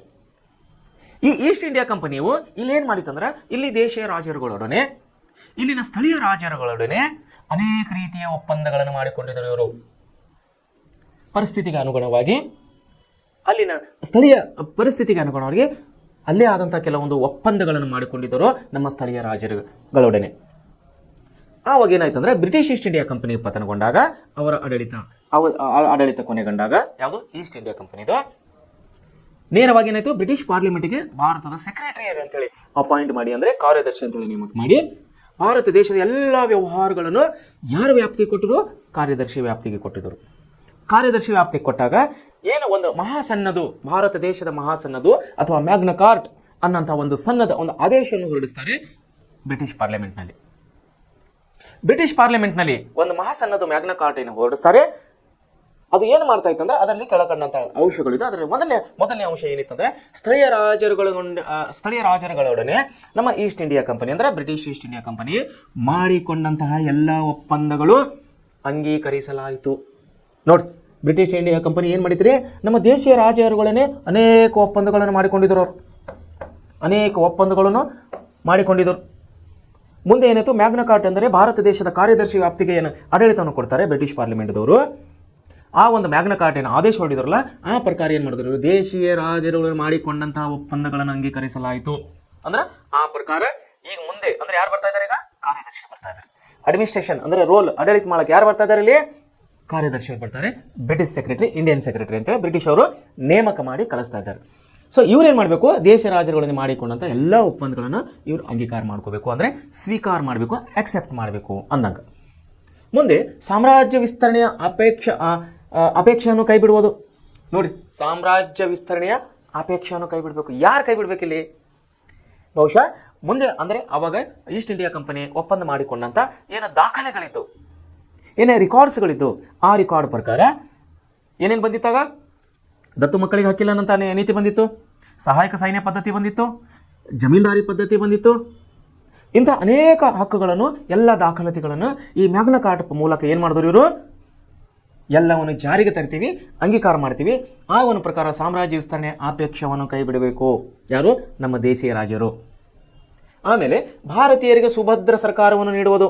ನೋಡಿ, ಮೂರನೇ ಅಂಶ ಏನು ಮಾಡ್ತಾ ಇದೆ ಇಲ್ಲಿ? ನಮ್ಮ ಭಾರತೀಯರಿಗೆ ಸುಭದ್ರ ಸರ್ಕಾರವನ್ನು ಕೊಡಬೇಕು ಅಂತ ಹೇಳಿ ಒಂದು ಒಪ್ಪಂದವನ್ನು ಹೊರಡಿಸ್ತಾ ಇದ್ದಾರೆ. ಸುಭದ್ರ ಸರ್ಕಾರ ಯಾರು ಕೊಡ್ಬೇಕ್ರಿ? ಬ್ರಿಟಿಷ್ ಪಾರ್ಲಿಮೆಂಟ್ನಲ್ಲಿ ಆದೇಶವನ್ನು ಹೊರಡಿಸಿದ್ದಾರೆ. ಭಾರತದ ಜನರಿಗೆ, ಭಾರತೀಯರಿಗೆ ಒಂದು ಸುಭದ್ರವಾದಂತಹ ಸರ್ಕಾರ ಮಾಡಿ ಕೊಡಬೇಕು ಅಂತ ಹೇಳಿ ಆದೇಶವನ್ನು ಹೊರಡಿಸ್ತಾ ಇದ್ದಾರೆ. ಆಮೇಲೆ ಕಾನೂನು ಮುಂದೆ ಸಮಾನರು. ನೋಡ್ರಿ, ಎಲ್ಲ ಇದಕ್ಕಿಂತ ಮುಂಚೆ ರೆಗ್ಯುಲೇಟಿಂಗ್ ಆ್ಯಕ್ಟ್, ಆ ಆ್ಯಕ್ಟ್, ಈ ಆ್ಯಕ್ಟ್, ಏನು 1818 ಆ್ಯಕ್ಟು, 1758 ಆ್ಯಕ್ಟು, ಏನೇನು ಆ್ಯಕ್ಟ್ಸ್ಗಳಿತ್ತು, ಬ್ರಿಟಿಷ್ ರಾಜರು ಅಥವಾ ಬ್ರಿಟಿಷ್ ಅರಸರು, ಬ್ರಿಟಿಷ್ ಅಧಿಕಾರಿಗಳು ನಮ್ಮ ದೇಶದಲ್ಲಿ ಬಂದಂತಹ ಎಲ್ಲ ಆ್ಯಕ್ಟ್ಗಳ ಮುಂದೆ ಭಾರತೀಯ ಎಲ್ಲ ರಾಜರು, ಭಾರತೀಯ ಎಲ್ಲ ಪ್ರಜೆಗಳು, ಭಾರತೀಯರೆಲ್ಲರೂ ಸಮಾನರು, ಕಾನೂನು ಮುಂದೆ ಎಲ್ಲರೂ ಸಮಾನರು ಅನ್ನೋಂಥ ಘೋಷಣೆಯನ್ನು ಮಾಡ್ತಾರೆ ಈ ಮ್ಯಾಗ್ನಾ ಕಾರ್ಟ್ ಅಥವಾ ಮಹಾಸನ್ನದು, ಭಾರತ ದೇಶದ ಕಾನೂನು ಮಹಾಸನ್ನದು ಒಂದು ಕಾನೂನಿನ ಪ್ರಕಾರ. ಆಮೇಲೆ ಏನ್ ಮಾಡ್ತಾ ಇದ್ದಾರೆ ನೋಡಿ, ಧಾರ್ಮಿಕ ಸಹಿಷ್ಣುತೆಯೊಂದಿಗೆ ಧಾರ್ಮಿಕ ವಿಷಯಗಳಲ್ಲಿ ಹಸ್ತಕ್ಷೇಪ ಮಾಡುವಂಗಿಲ್ಲ. ನೋಡಿ, ಧಾರ್ಮಿಕ ಸಹಿಷ್ಣುತೆ ಅಂದ್ರೆ ಧರ್ಮ ಸಹಿಷ್ಣುತೆ. ಒಂದು ಧರ್ಮ ಇನ್ನೊಂದು ಧರ್ಮವನ್ನು ನಿಂದೆ ಮಾಡಂಗಿಲ್ಲ, ಒಂದು ಧರ್ಮದವರು ಇನ್ನೊಂದು ಧರ್ಮದವ್ರನ್ನ ಹೀಯಾಳಿಸಂಗಿಲ್ಲ, ಒಬ್ಬ ಧರ್ಮರು ಇನ್ನೊಬ್ಬ ಧರ್ಮರನ್ನು ತುಚ್ಛವಾಣಿ ಕಾಣಂಗಿಲ್ಲ, ಒಬ್ಬ ಧರ್ಮದವರು ಇನ್ನೊಬ್ಬ ಧರ್ಮದವರನ್ನು ಏನು ಮಾಡಂಗಿಲ್ಲ, ಯಾವುದೇ ಕಾರಣಕ್ಕೆ ಅವರು ತಂಟೆಗೆ ಹೋಗಂಗಿಲ್ಲ. ಅನ್ಯ ಧರ್ಮದವರು ಅಂದರೆ ಯಾಕಂದರೆ ಆವತ್ತಿನ ಕಾಲದಲ್ಲಿ ಏನಾಗಿತ್ತಂದರೆ ನಮ್ಮ ದೇಶದಲ್ಲಿ ಅನೇಕ ಧರ್ಮಗಳಿದ್ದವು. ಹಿಂದೂ ಧರ್ಮದಲ್ಲಿ ಅನೇಕ ನಮ್ಮ ಒಳ ಪಂಗಡಗಳಿಂದ ಕೂಡಿದಂಥ ನಮ್ಮ ಹಿಂದೂ ಭಾರತ ದೇಶವಾಗಿತ್ತು. ಮಹಾರಾಷ್ಟ್ರದಲ್ಲಿ ಮರಾಠರಿದ್ದರು, ಆಂಧ್ರದಲ್ಲಿ ತೆಲಂಗಾಣದಲ್ಲಿ ತೆಲುಗುದವರಿದ್ದರು, ಕರ್ನಾಟಕಕ್ಕೆ ಬಂದರೆ ಮೈಸೂರು ಮಹಾರಾಜರಿದ್ದರು, ಉತ್ತರ ಪ್ರದೇಶಕ್ಕೆ ಹೋದರೆ ಮಧ್ಯಪ್ರದೇಶ್ ಗ್ವಾಲಿಯರ್ ಅಲ್ಲಿ ಯಾರಿದ್ದರು, ರಾಜಪೂತರಿದ್ದರು, ಮದ್ರಾಸ್ ತಮಿಳುನಾಡಿಗೆ ಬಂದರೆ ದ್ರಾವಿಡರಿದ್ದರು. ಹೀಗೆ ಪ್ರಾದೇಶಿಕವಾಗಿ ಹಂಚುವಾದಂತಹ ಈ ನಮ್ಮ ದೇಶದಲ್ಲಿ ಅನೇಕ ಜಾತಿ ಧರ್ಮಗಳು ಇದ್ದವು. ಈ ನಮ್ಮ ಜಾತಿ ಧರ್ಮಗಳ ವಿಷಯವಾಗುಗಳ ಆಂತರಿಕವಾಗಿ ಅನೇಕ ಕಚ್ಚಾಟಗಳನ್ನು ನಡೀತಾ ಇದ್ದವು ಅಂಥ ಒಂದು ಸಮಯದಲ್ಲಿ. ಈ ಕಚ್ಚಾಟಗಳ ಒಂದು ಲಾಭವೇ ನಮ್ಮ British East India company British ಅಧಿಕಾರಿಗಳು ತಗೊಂಡು ಏನು ಮಾಡಿದರು, ನಮ್ಮಲ್ಲಿ ಜಗಳ ಹಚ್ಚುವಂತಹ ಕೆಲಸವನ್ನು ಮಾಡ್ತಾ ಇದ್ದವರು. ಡಿವೈಡೆಡ್ ಆ್ಯಂಡ್ ರೂಲ್ ಅವ್ರದ್ದು ಪಾಲಿಸಿನೇ ಇದೆ. ನಾನು ಮುಂಚೆನೇ ಹೇಳಿದಾಗೆ ನಾನು ಸುಮಾರು ಸಾರಿ ಈ ವಿಷಯವನ್ನು ನಾನು ಪ್ರಸ್ತಾವನೆ ಮಾಡ್ತಾ ಇದ್ದೀನಿ. ಡಿವೈಡೆಡ್ ಆ್ಯಂಡ್ ರೂಲ್ ಅಂತೇಳಿ, ಡಿವೈಡೆಡ್ ಆ್ಯಂಡ್ ರೂಲ್, ಒಡೆದು ಆಳುವ ನೀತಿ. ಕೊನೆಗೆ ಭಾರತ ದೇಶ ಸ್ವಾತಂತ್ರ್ಯ ಆಗುವ ಸಮಯದಲ್ಲಿ ಕೂಡ ಇವರು ತನ್ನ ನೀತಿಯನ್ನು ಬಿಡಲಿಲ್ಲ. ಅಖಂಡ ಭಾರತದ ವಿಸ್ತಾರವಾದಂಥ ಅಖಂಡ ಭಾರತವನ್ನು ಒಡೆದು ಪಾಕಿಸ್ತಾನ ಅನ್ನೋಂಥ ಒಂದು ಇನ್ನೊಂದು ದೇಶವನ್ನು ಇವರು ಸೃಷ್ಟಿ ಮಾಡಿದರು. ವಿದ್ಯಾರ್ಥಿಗಳೇ, ಇವರ ಮೂಲಭೂತ ಅಂಶನೇ ಆಗಿತ್ತು ಒಡೆದು ಆಳುವ ನೀತಿ. ಅದರ ಪರಿಣಾಮವಾಗಿಯೇ ಇವತ್ತು ನಾವು ಭಾರತ ಮತ್ತು ಪಾಕಿಸ್ತಾನ ಅನ್ನುವಂಥ ಎರಡು ದೇಶಗಳನ್ನು ಕಾಣುವರಾಗಿದ್ದೇವೆ. ಕಾಲಾಂತರಗಳಲ್ಲಿ ಮುಂದೆ ಬರುತ್ತಾ ಬಾಂಗ್ಲಾದೇಶ್, ಶ್ರೀಲಂಕಾ ಎಲ್ಲ ಬೇರೆ ಬೇರೆ ದೇಶ ಆಗಿತ್ತು, ಅದು ಬೇರೆ ವಿಷಯ. ಆದರೆ ಬ್ರಿಟಿಷರ ಒಂದು ಕುತಂತ್ರದಿಂದ, ಬ್ರಿಟಿಷರ ಒಂದು ಒಡೆದು ಆಳುವ ನೀತಿಯಿಂದ ನಮ್ಮ ಅಖಂಡ ಭಾರತ ದೇಶವು ಒಡೆದು ಎರಡು ದೇಶಗಳಾಗಿ ಪರಿಣಮಿಸಿತು 1947ರಲ್ಲಿ, ಭಾರತ ದೇಶ ಮತ್ತು ಪಾಕಿಸ್ತಾನ ದೇಶ. ಸೊ ಇಲ್ಲೇನಾಗ್ತಾ ಇತ್ತು ಅಂದರೆ, ಕಾರಣ ಏನಂದರೆ ಅವ್ರಿಗೆ ಗೊತ್ತಾಗಿತ್ತು ಇಲ್ಲಿ ಸುಮಾರು ಜಾತಿಗಳಿವೆ, ಸುಮಾರು ಧರ್ಮಗಳಿವೆ ಅಂತೇಳಿ. ಒಂದೇ ಧರ್ಮ ಹಿಂದೂ ಧರ್ಮ ಇದ್ದರೂ ಕೂಡ 108 ಸುಮಾರು ಒಳ ಪಂಗಡಗಳಿಂದ ಇವರು ನಮ್ಮವರು, ನಮ್ಮ ದೇಶದವರು, ನಮ್ಮ ರಾಜರು, ನಮ್ಮ ದೇಶೀಯ ಪ್ರಾಂತರು, ನಮ್ಮ ದೇಶೀಯ ನಾಗರಿಕರು ತಮ್ಮೊಳಗೆ ಒಳಗಿಂದೊಳಗೆ ನಾನು ಶ್ರೇಷ್ಠ ನೀನು ಶ್ರೇಷ್ಠ ಅನ್ನೋಂಥ ಒಂದು ಕಚ್ಚಾಟದಿಂದ, ಇವರ ಒಂದು ಕಚ್ಚಾಟದ ಲಾಭವನ್ನು ಇಲ್ಲಿ ಬ್ರಿಟಿಷರು ಪಡಿತಾ ಇದ್ದಾರೆ. ಅದನ್ನು ಹೇಳ್ತಾ ಇದ್ದಾರೆ. ಏನು ಹೇಳ್ತಾ ಇದ್ದಾರೆ? ನಾಮಕೆ ವಾಸ್ತೆ ಅಂತಾರೆ. ಇದು ನಾಮಕೆ ವಾಸ್ತೆ ಅಂದರೆ ಕೇವಲ ನಾಮಾಂಕಿತವಾಗಿ, ಕೇವಲ ಹೆಸರಿಗಾಗಿ ಇವರು ಏನು ಹೇಳ್ತಾರೆ, ಧಾರ್ಮಿಕ ಸಹಿಷ್ಣುತೆ ಮತ್ತು ಧಾರ್ಮಿಕ ಇಷ್ಟಗಳಲ್ಲಿ ಹಸ್ತಕ್ಷೇಪ ಮಾಡಂಗಿಲ್ಲ. ಧಾರ್ಮಿಕ ಸಹಿಷ್ಣುತೆಯನ್ನು ನಾವು ಕಾಪಾಡ್ಕೊಳ್ತೀವಿ, ಇನ್ನೊಂದು ಧರ್ಮವನ್ನು ನಾವು ನಿಂದಿಸುವುದಿಲ್ಲ, ಇನ್ನೊಂದು ಧರ್ಮದವರು ನಾವು ಹೀಯಾಳಿಸುವುದಿಲ್ಲ, ಇನ್ನೊಬ್ಬ ಧರ್ಮದ ಆಂತರಿಕ ವಿಷಯವಾಗಿ ನಾವು ಹಸ್ತಕ್ಷೇಪ ಮಾಡುವುದಿಲ್ಲ ಅಂತ ಹೇಳ್ತಾ ಇದ್ದಾರೆ. ಆದರೆ ಅವರ ಒಳನೀತಿಯೇ ಬೇರೆ ಆಗಿತ್ತು. ಆಂತರಿಕವಾಗಿ ಕಚ್ಚಾಡುವುದನ್ನು ಹೆಚ್ಚಿಗೆ ಮಾಡುವುದು ಬೇಕಾಗಿತ್ತು ವಿನಾ ಕಚ್ಚಾಟವನ್ನು ಇವರು ಕಡಿಮೆ ಮಾಡೋದು ಬೇಕಾಗಿದ್ದಿಲ್ಲ. ಹೀಗಾಗಿ ಅವರು ಆದೇಶವನ್ನು ಹೊರಡಿಸ್ತಾ ಇದ್ದಾರೆ. ಆದೇಶದಲ್ಲಿ ಸ್ಪಷ್ಟವಾಗಿ ಕೊಡ್ತಾ ಇದ್ದಾರೆ, ಇವರು ಧಾರ್ಮಿಕ ಸಹಿಷ್ಣುತೆ ಮತ್ತು ಧಾರ್ಮಿಕ ವಿಷಯಗಳಲ್ಲಿ ನಾವು ಭಾಗವಹಿಸುವುದಿಲ್ಲ. ಹೀಗೆ ಭಾರತೀಯರ ಪ್ರೀತಿ ಬೆಂಬಲ ಏನಾಗ್ತಾ ಇದ್ರಲ್ಲಿ, ಭಾರತೀಯರ ಪ್ರೀತಿ ಬೆಂಬಲ ವಿಶ್ವಾಸವಿಲ್ಲದಿದ್ದರೆ ನಾವು ಶಾಂತಿಯಿಂದ ಆಳ್ವಿಕೆ ಮಾಡಲು ಸಾಧ್ಯವಿಲ್ಲ ಎಂಬುದನ್ನು ಬ್ರಿಟಿಷರು ಇಲ್ಲಿ ಅರಿತಿದ್ದರು. ನೋಡಿ ಏನಾಗಿತ್ತು ಇಲ್ಲಿ ಬ್ರಿಟಿಷರಿಗೆ, ಅವ್ರಿಗೆ ಗೊತ್ತಾಗಿತ್ತು ಏನಂತ, ಭಾರತೀಯರ ಪ್ರೀತಿ ಬೆಂಬಲ ವಿಶ್ವಾಸ ಇಲ್ಲಾಂದ್ರೆ ನಾವು ಅವರ ಮೇಲೆ ಏನಂದ್ರೆ ಆಳ್ವಿಕೆ ಮಾಡಲು ಸಾಧ್ಯವಿಲ್ಲ ಅಂತ ಹೇಳೋಣ ಅನ್ನುವಂಥ ಅಂಶವನ್ನು ಅವರಿಗೆ ಗೊತ್ತಾಗ್ಬಿಟ್ಟದು. ಯಾಕಂದರೆ ಬರುತ್ತಾ ಏನಾಯಿತು, ಕ್ರಮೇಣವಾಗಿ ಭಾರತೀಯರಲ್ಲಿ ಐಕ್ಯತೆಯನ್ನು ಮೂಡ್ತಾ ಬರ್ತಾ ಇತ್ತು, ಭಾರತದಲ್ಲಿ ದೇಶ ಅಭಿಮಾನವನ್ನು ಮೂಡ್ತಾ ಬರ್ತಾ ಇತ್ತು. ಭಾರತೀಯ ಸೈನಿಕರಲ್ಲಿ ನಾವೆಲ್ಲರೂ ಭಾರತೀಯರು, ನಮ್ಮ ದೇಶಕ್ಕಾಗಿ ನಾವು ಹೋರಾಡ್ತಾ ಇದ್ದೇವೆ ಅನ್ನುವಂಥ ಬರುತ್ತಾ 1858ರ ನಂತರ ನಮ್ಮ ದೇಶದಲ್ಲಿ ನಮ್ಮ ನಾಗರಿಕರಲ್ಲಿ ಏಕತೆಯನ್ನು ಮೂಡ್ತಾ ಬರ್ತಾ ಇತ್ತು. ಈ ವಿಷಯವನ್ನು ಅರಿತ ಬ್ರಿಟಿಷರು ಏನು ಮಾಡ್ತಾ ಇದ್ರು, ಅವ್ರಿಗೆ ಗೊತ್ತಾಯಿತು ಇನ್ನು ಮುಂದೆ ನಾವು ಅವರು ಪ್ರೀತಿ ವಿಶ್ವಾಸ ಇಲ್ಲಾಂದರೆ ಅವ್ರ ಮೇಲೆ ಆಳ್ಲಿಕ್ಕೆ ಮಾಡಲಿಕ್ಕೆ ಸಾಧ್ಯ ಇಲ್ಲ.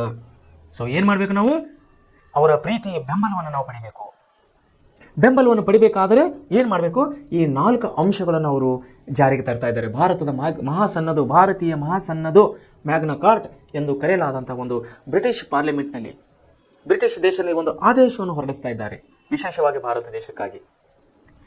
ಈಸ್ಟ್ ಇಂಡಿಯಾ ಕಂಪನಿಯ ಒಂದು ಆಡಳಿತವನ್ನು ಕೊನೆಗೊಂಡು ಸೆಕ್ರೆಟರಿಯೇಟ್ ಪವರ್ ಅಂತ, ಸೆಕ್ರೆಟರಿಯೇಟ್ ಅಡ್ಮಿನಿಸ್ಟ್ರೇಷನ್ ಅಂತೇಳಿ ಕಾರ್ಯದರ್ಶಿಯನ್ನು ನೇಮಕ ಮಾಡಿ ಅವರಿಗೆ ಮ್ಯಾಗ್ನಾ ಕಾರ್ಟ್ ಅನ್ನೋಂಥ ಒಂದು ಮಹಾಸನ್ನದು ಒಂದು ನಿಯಮನ ರೂಪಿಸಿ, ಒಂದು ಕಾನೂನನ್ನು ರೂಪಿಸಿ ಸೆಕ್ರೆಟರಿಯೇಟ್ ಮೂಲಕ ಏನು ಮಾಡ್ತಾ ಇದ್ದಾರೆ, ಭಾರತೀಯರ ಪ್ರೀತಿ ಮತ್ತು ವಿಶ್ವಾಸವನ್ನು ಗಳಿಸುವಂಥ ಇಲ್ಲಿ ಪ್ರಯತ್ನವನ್ನು ಮಾಡ್ತಾ ಇದ್ದಾರೆ ಬ್ರಿಟಿಷರು. ಅವ್ರಿಗೆ ಗೊತ್ತಾಯ್ತು, ಈಗ ಭಾರತೀಯರ ಪ್ರೀತಿ ವಿಶ್ವಾಸ ಇಲ್ಲಂದ್ರೆ ನಾವು ಇವ್ರ ಮೇಲೆ ಆಡಳಿತ ನಡೆಸಲಿಕ್ಕೆ ಸಾಧ್ಯ ಇಲ್ಲ ಅಂತ ವಿಷಯವನ್ನು ಅವರಿಗೆ ಮನವರಿಕೆ ಆಗಿತ್ತು. ಸೊ ಹೀಗಾಗಿ ಅವ್ರೇನು ಮಾಡ್ತಾರೆ, ಈ ಘಟನೆ ಭಾರತೀಯ ಸ್ವಾತಂತ್ರ್ಯ ಹೋರಾಟಕ್ಕೆ ಹೊಸ ದಿಕ್ಸೂಚಿಯನ್ನು ನೀಡಿತ್ತು. ನೋಡಿ ನಾ ಹೇಳಿದಾಗೆ ಏನಾಗ್ತದೆ, ಕ್ರಮೇಣವಾಗಿ ಏನಾಗ್ತಾ ಇತ್ತು, ಇಲ್ಲಿ ಕ್ರಮೇಣವಾಗಿ ಏನಾಗ್ತಾ ಇತ್ತು, ನಮ್ಮ ಭಾರತ ದೇಶದ ಸೈನಿಕರಲ್ಲಿ ದೇಶಾಭಿಮಾನವನ್ನು ಮೂಡ್ತಾ ಬರ್ತಾ ಇತ್ತು.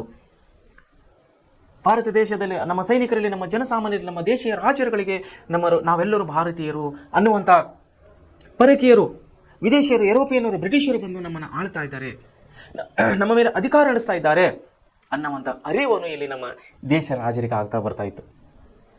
ವಿದ್ಯಾರ್ಥಿ ಮಿತ್ರರೇ, ಯಾವಾಗ ಅರಿವು ಮೂಡುತ್ತದೋ ಅಲ್ಲಿ ಒಂದು ಹೊಸ ಶಕ್ತಿ, ಒಂದು ಹೊಸ ಚೈತನ್ಯವನ್ನು ನಾವು ಕಾಣುವರಾಗಿದ್ದೇವೆ.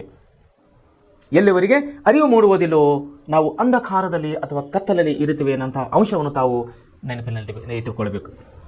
ಅದಕ್ಕಾಗಿ ಹೇಳಿದರು ನಮ್ಮ ವಚನಕಾರ ಅಂತ ಅಣ್ಣ ಬಸವಣ್ಣವರು ಹೇಳಿದ್ರು, ಅರಿವೇ ಗುರು ಅಂತ ಹೇಳಿದರು. ಅದಲ್ರಿ, ಏನು ಹೇಳಿದ್ರು ಬಸವಣ್ಣವರು? ಅರಿವೇ ಗುರು. ಏನು ಹೇಳಿದ್ರು? ಕಲ್ಲು ದೇವರು ದೇವರಲ್ಲ, ಮಣ್ಣು ದೇವರು ದೇವರಲ್ಲ, ತಾಮ್ರ ಕಂಚು ಹಿತ್ತಾಳಿನಿಂದ ಮಾಡಿದ ದೇವರು ದೇವರಲ್ಲ.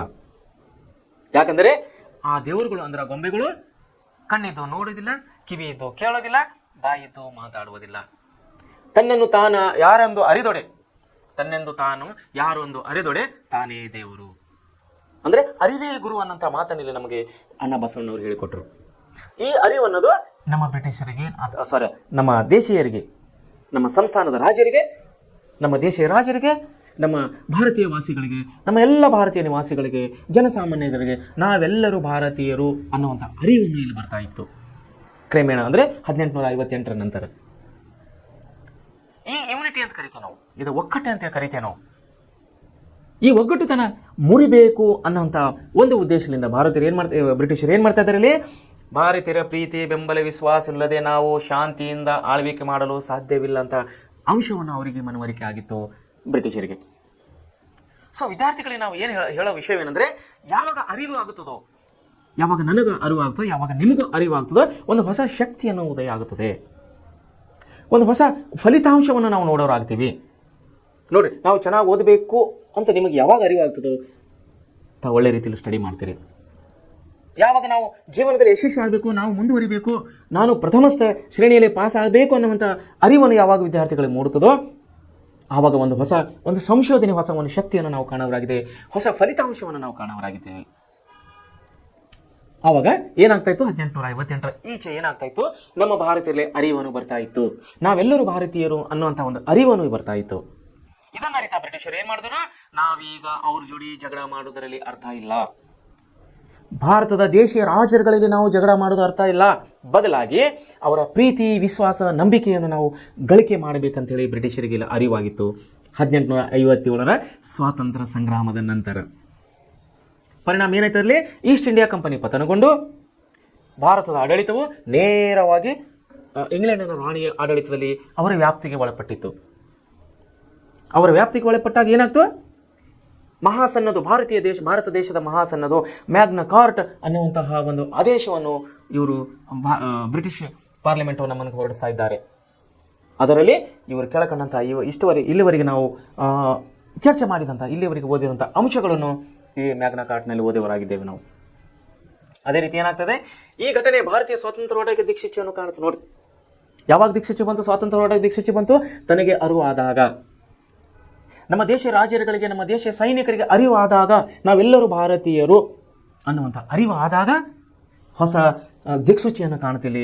ಸ್ವಾತಂತ್ರ್ಯ ಹೋರಾಟದ ದಿಕ್ಸೂಚಿಯನ್ನು ನಾವಿಲ್ಲಿ ಕಾಣುವರಾಗಿದ್ದೇವೆ. ಅದನ್ನೇ ನಮಗೆ ಅಣ್ಣ ಬಸವಣ್ಣವರು ಹೇಳಿದರು, ತನ್ನನ್ನು ತಾನು ಅರಿದೊಡೆ ತಾನೇ ದೇವರು. ಅಂದರೆ ನಾನು ಅರಿದೊಡೆ, ನಾನು ಯಾರು ಅಂತ ನನಗೆ ಅರಿವು ಬಂದಾಗ ಮಾತ್ರ ನಾನು ಹೊಸ ಒಂದು ಶಕ್ತಿಯನ್ನು, ಹೊಸ ಒಂದು ಫಲಿತಾಂಶವನ್ನು ಕಾಣುವನಾಗಿದ್ದೇನೆ. ಅದೇ ರೀತಿ ತಾವು ವಿದ್ಯಾರ್ಥಿಗಳು ನಾವೇನು ಮಾಡಬೇಕು, ಯಾವ ರೀತಿ ಓದಬೇಕು, ಯಾಕೆ ಓದಬೇಕು ಅನ್ನುವಂಥ ಅರಿವನ್ನು ನಿಮಗೆ ಬಂದಾಗ ಮಾತ್ರ ನೀವು ಹೊಸ ಒಂದು ಫಲಿತಾಂಶವನ್ನು ಕಾಣುವರಾಗಿದ್ದೀರಿ. ಇದನ್ನೇ 1858ರಲ್ಲಿ ಬ್ರಿಟಿಷರು ಮನಗಂಡಿದ್ದರು. ಈ ವಿಷಯ ನಾವು ಮನಗಂಡಿದ್ದೆವು. ಭಾರತೀಯರಿಗೆ ಇವಾಗ ದೇಶಾಭಿಮಾನ ಬರ್ತಾ ಇದೆ, ಅವರಲ್ಲಿ ಒಕ್ಕಟ್ಟನ್ನು ಕಾಣ್ತಾ ಇದ್ದಾರೆ. ಅದಕ್ಕಾಗಿ ಅವರಂದರು, ಈಗ ನಾವು ದೇಶೀಯ ಜೋಡಿ ಭಾರತ ದೇಶೀಯ ಸಂಸ್ಥಾನ, ದೇಶೀಯ ಅರಸರುಗಳಿಗೆ ನಾವೀಗ ಜಗಳ ಆಡೋದ್ರ ಬದಲಾಗಿ ಅವರ ಪ್ರೀತಿ ವಿಶ್ವಾಸವನ್ನು ಗಳಿಸೋಣ ಅನ್ನುವಂಥ ಅರಿವನ್ನು ಬ್ರಿಟಿಷರಿಗೆ ಮೂಡ್ತು. ನಾವೆಲ್ಲರೂ ಭಾರತೀಯರು ಅನ್ನುವಂಥ ಅಂಶವನ್ನು, ಅರಿವನ್ನು ನಮ್ಮ ದೇಶೀಯ ರಾಜರುಗಳಿಗೆ, ಜನಸಾಮಾನ್ಯರಿಗೆ ಮೂಡ್ತಾ ಇದೆ. ಆ ಒಂದು ಪರಿಣಾಮದಿಂದ ಸ್ವಾತಂತ್ರ್ಯ ಹೋರಾಟದ ದಿಕ್ಕನ್ನು ಇನ್ನೂ ಹೆಚ್ಚಾಗ್ತಾ ಇದೆ, ದಿಕ್ಸೂಚಿಯನ್ನು ಇಲ್ಲಿ ಕೊಡ್ತಾ ಇದೆ. ಭಾರತೀಯರು ಇನ್ನು ಮುಂದೆ ಹೋರಾಟದ ಪರ್ಯಾಯ ಮಾರ್ಗವನ್ನು ಹುಡುಕಿಕೊಳ್ಳುವ ಅನಿವಾರ್ಯತೆಯನ್ನು ಇಲ್ಲಿ ಕಂಡುಕೊಂಡರು. ಇಲ್ಲೇನು ಮಾಡಿದ್ರು ಭಾರತೀಯರು? ಈಗ ಹೋರಾಟದ ಪರ್ಯಾಯ ಮಾರ್ಗ, ಯಾವ ರೀತಿ ನಾವು ಹೋರಾಟ ಮಾಡಬೇಕು, ಯಾವ ರೀತಿಯನ್ನು ರೂಪುರೇಷೆಗಳನ್ನು ಹಾಕೋಬೇಕು, ಯಾವ ರೀತಿ ಹೋರಾಟದ ಪ್ರೀ ಪ್ಲ್ಯಾನನ್ನು ಮಾಡ್ಕೋಬೇಕು, ಬ್ರಿಟಿಷರಿಗೆ ನಾವು ಯಾವ ರೀತಿ ಎದುರಿಸಬೇಕು ಅನ್ನುವಂಥ ಪರಿಜ್ಞಾನವನ್ನು ಈಗ ನಮ್ಮ ದೇಶದ ಭಾರತ ದೇಶದ ದೇಶೀಯ ಸಂಸ್ಥಾನರಿಗೆ, ದೇಶೀಯ ಅರಸರಿಗೆ ಮತ್ತು ಜನಸಾಮಾನ್ಯರಿಗೆ ಇಲ್ಲಿ ಅರಿವನ್ನು ಮೂಡ್ತಾ ಇದೆ. ಕಾರಣ ಎದಕ್ಕಾಗಿ? 1857 ಸ್ವಾತಂತ್ರ್ಯ ಸಂಗ್ರಾಮವನ್ನು ವಿಫಲವಾದಾಗ. ಸ್ವಾತಂತ್ರ್ಯ ಸಂಗ್ರಾಮ ಯಾಕೆ ವಿಫಲ ಆಯಿತು? ನಮ್ಮ ದೇಶೀಯ ರಾಜರಲ್ಲಿ ಒಗ್ಗಟ್ಟಿರಲಿಲ್ಲ, ನಮ್ಮ ಸೈನಿಕರಲ್ಲಿ ಒಗ್ಗಟ್ಟಿರಲಿಲ್ಲ, ಇವರಿಗೆ ಪ್ರೀ ಪ್ಲ್ಯಾನ್ ಇರಲಿಲ್ಲ, ಸ್ಪಷ್ಟವಾದಂತಹ ಗುರಿ ಇರಲಿಲ್ಲ. ಇವೆಲ್ಲ ಕಾರಣಗಳಿಂದ 1857 ಸ್ವಾತಂತ್ರ್ಯ ಸಂಗ್ರಾಮವು ಇಲ್ಲಿ ವಿಫಲವಾಗಿ ಒಂದು ಹೊಸ ದಿಕ್ಸೂಚಿಗೆ ಇಲ್ಲಿ ನಾಂದಿಯನ್ನು ಹಾಡ್ತಾ ಇದೆ. ಅರಿವು ಬಂದಾಗ ನಮ್ಮ ದೇಶದ ರಾಜರಿಗೆ ಅರಿವು ಬಂತು, ನಮ್ಮ ಜನಸಾಮಾನ್ಯರಿಗೆ, ಭಾರತೀಯ ಜನಸಾಮಾನ್ಯರಿಗೆ ಅರಿವು ಬಂತು. ಈಗ ನಾವು ಏನು ಕಾಣ್ತಾ ಇದ್ದೇವೆ? ಭಾರತೀಯರು ಇನ್ನು ಮುಂದೆ ಹೋರಾಟದ ಪರ್ಯಾಯ ಮಾರ್ಗವನ್ನು ಹುಡುಕಿಕೊಳ್ಳುವ ಅನಿವಾರ್ಯತೆಯನ್ನು ಇಲ್ಲಿ ನಾವು ಕಾಣ್ತಾ ಇದ್ದೇವೆ. ಯಾವಾಗ ಅನಿವಾರ್ಯತೆ ಆಯಿತು? ಅರಿವು ಬಂದಾಗ. ಸೊ ವಿದ್ಯಾರ್ಥಿಗಳೇ, ಇದೇ ರೀತಿ ನೋಡ್ರಿ, ನಾವು ಭಾರತದ 1857 ಸ್ವಾತಂತ್ರ್ಯ ಸಂಗ್ರಾಮದ ಅದು ಉದಯಕ್ಕೆ ಕಾರಣಗಳು, ಅದು ಯಾವ ರೀತಿ ಪಸರಿಸ್ತು, ಯಾವ ರೀತಿ ಹರಡಿತು, ಎಲ್ಲಿವರೆಗೆ ಹರಡಿತು, ಯಾಕೆ ವಿಫಲವಾಯಿತು, ವಿಫಲವಾದಂಥ ಕಾರಣಗಳು, ಈ 4 ಅಂಶಗಳನ್ನು ನಾವು ಈ ಒಂದು ಭಾಗ 2 ಸಮಾಜ ಅಧ್ಯಯನದ ಭಾಗ 2 ಅಧ್ಯಯನದ ಮೊದಲನೇ ಪಾಠದಲ್ಲಿ ನಾವಿಲ್ಲಿ ಓದುವರಾಗಿದ್ದೇವೆ. ಸೊ ವಿದ್ಯಾರ್ಥಿಗಳಿಗೆ ಇಲ್ಲಿ ಮುಖ್ಯವಾದಂಥ ಪ್ರಶ್ನೆಗಳನ್ನು ಕೊಟ್ಟಿದ್ದಾರೆ ನಮ್ಮ ಪಠ್ಯ ಪುಸ್ತಕದ ವಿಷಯವಾಗಿ. ತಾವು ಮನೆಯಲ್ಲಿ ಹೋದ ಮೇಲೆ ಒಳ್ಳೆ ರೀತಿಯಿಂದ ಸ್ಟಡಿ ಮಾಡಿರಿ, ಅಭ್ಯಾಸ ಮಾಡಿರಿ, ಲಕ್ಷ್ಯ ಕೊಟ್ಟ ಎಲ್ಲ ವಿಷಯಗಳನ್ನು ನೆನಪಿನಲ್ಲಿ ಇಟ್ಟುಕೊಂಡ್ರಿ. ಯಾಕಂದರೆ ಈ ಒಂದು ಪ್ರಶ್ನೆಗಳೇನದಲ್ಲ ಕೇವಲ ನಿಮ್ಮದ ಪರೀಕ್ಷೆಯ ದೃಷ್ಟಿಯಿಂದ ಮಾತ್ರವಲ್ಲ, ಮುಂದೆ ನಿಮ್ಮ ವೈಯಕ್ತಿಕವಾದಂತಹ ಜೀವನ, ವೈಯಕ್ತಿಕವಾದಂಥ ಬರುವಂಥ ಎಲ್ಲ ಸ್ಪರ್ಧಾತ್ಮಕ ಪರೀಕ್ಷೆಗಳಿಗೆ ಈ ಒಂದು ಪ್ರಶ್ನೆಗಳು ಅತಿ ಮುಖ್ಯವಾಗಿವೆ ಅಂತ ಹೇಳಿ ನಾನು ಹೇಳಕ್ಕೆ ಇಷ್ಟಪಡ್ತೇನೆ ನಿಮಗೆ. ಸೊ ಅದಕ್ಕಾಗಿ ಇನ್ನೂ 2 ನಿಮಿಷ ನಾನು ಈ ಪ್ರಶ್ನೆಗಳನ್ನು ನಿಮ್ಮನ್ನು ಬಿಡಿಸಿ ಹೇಳಕ್ಕೆ ಪ್ರಯತ್ನ ಮಾಡ್ತಾ ಇದ್ದೇನೆ. ನೋಡಿ, 1857 ಹೋರಾಟವನ್ನು ಬ್ರಿಟಿಷ್ ಇತಿಹಾಸಕಾರರು ಏನಂತ ಕರೆದಿರು? ಇದಕ್ಕೆ ಏನಂತ ಕರೆದಿರು? ಇದು ಸಿಪಾಯಿ ದಂಗೆ ಅಲ್ಲ, ಒಂದು ಸಣ್ಣ ಪ್ರತಿಭಟನೆ. 1857 ಬ್ರಿಟಿಷ್ ಏನು ಕರೆದು, ಬ್ರಿಟಿಷ್ ಇತಿಹಾಸಕಾರರು ಈ ಸ್ವಾತಂತ್ರ್ಯ ಸಂಗ್ರಾಮಕ್ಕೆ 1857 ಸ್ವಾತಂತ್ರ್ಯ ಸಂಗ್ರಾಮಕ್ಕೆ ಏನು ಕರೆದಿರೋದು? ಇದು ದೊಡ್ಡ ಒಂದು ಭಾರತ ದೇಶ ಸ್ವತಂತ್ರಕ್ಕಾಗಿ ನಡೆದಂತಹ ಒಂದು ಪ್ರತಿಭಟನೆಯಲ್ಲ, ಬದಲಾಗಿ ಒಂದು ಸಣ್ಣ ಪ್ರತಿಭಟನೆ ಅನ್ನುವಂಥ ಒಂದು ವ್ಯಾಖ್ಯಾನವನ್ನು ಇಲ್ಲಿ ಬ್ರಿಟಿಷ್ ಇತಿಹಾಸಕಾರರು ಕೊಡ್ತಾ ಇದ್ದಾರೆ. ಅದೇ ರೀತಿ 1857 ಹೋರಾಟದ ಸಮಯದಲ್ಲಿ ಬ್ಯಾರಕ್ಪುರದಲ್ಲಿ ನಡೆದ ಬ್ರಿಟಿಷ್ ಅಧಿಕಾರಿ ಕೊಂದವರು, ಬ್ರಿಟಿಷ್ ಅಧಿಕಾರಿನ ಬ್ಯಾರಕ್ಪುರದಲ್ಲಿ ಯಾರು ಕೊಲ್ತಾರೆ? ಮಂಗಲ್ ಪಾಂಡೆ. ನಾವು ಓದಿದಲ್ಲ, ಪ್ರಥಮ ಅಂಶದಲ್ಲಿ ಓದಿದ್ದೇವೆ ನಾವು. ಮಂಗಲ್ ಪಾಂಡೆ ಅನ್ನೋನು ರೊಚ್ಚಿಗೆದ್ದು ಅವನಿಗೆ ಗೊತ್ತಾಗ್ಬಿಡ್ತದೆ, ಬಂದೂಕಿಗೆ ಇವರಿಗೆ ಬಳಸಿಕೊಟ್ಟಂತಹ ಬಂದೂಕಿಗೆ ರಾಯಲ್ ಎನ್ಫೀಲ್ಡ್ ಆ ಬಂದೂಕಿನ ಹೆಸರು. ಆ ಬಂದೂಕಿಗೆ ತೋಪನ್ನು ಹಾರಿಸುವಾಗ ಅಥವಾ ಬಟನನ್ನು ಒತ್ತುವಾಗ ಹಲ್ಲಿನಿಂದ ಅದು ಕಚ್ಚಿ ತೆಗಿಬೇಕಾಗಿತ್ತು. ಆ ಒಂದು ಸ್ಥಳದಲ್ಲಿ ಬಟನನ್ನು ಒತ್ತುವ, ಗುಂಡನ್ನು ಒತ್ತುವ ಪ್ರದೇಶದಲ್ಲಿ ಅಲ್ಲಿ ಏನು ಮಾಡಿದರು ಇವರು? ಹಸುವಿನ ಮಾಂಸ ಮತ್ತು ಹಂದಿಯ ಕೊಬ್ಬನ್ನು ಅಲ್ಲಿ ಸವರಿದರು ಇವರು. ಸೊ ಅಲ್ಲೇನಾಯ್ತು? ಹಿಂದೂಗಳಿಗೆ ಹಸಿವು ಎಷ್ಟು ಮುಖ್ಯವೋ ಅದೇ ರೀತಿ ನಮ್ಮ ಸಹೋದರರು, ಮುಸ್ಲಿಮ ಸಿಪಾಯಿಗಳು, ಸೈನಿಕರು ಹಂದಿ ಮಾಂಸವನ್ನು ಮುಟ್ಟೋದಿಲ್ಲ. ಸೊ ಇದಕ್ಕಾಗಿ ಏನು ಮಾಡಿದ್ರು? ರೊಚ್ಚಿಗೆದ್ದಂಥ ಮಂಗಲ್ ಪಾಂಡೆ ಬ್ಯಾರಕ್ಪುರ್ನಲ್ಲಿ ಏನು ಮಾಡ್ತಾನೆ ಅವನು?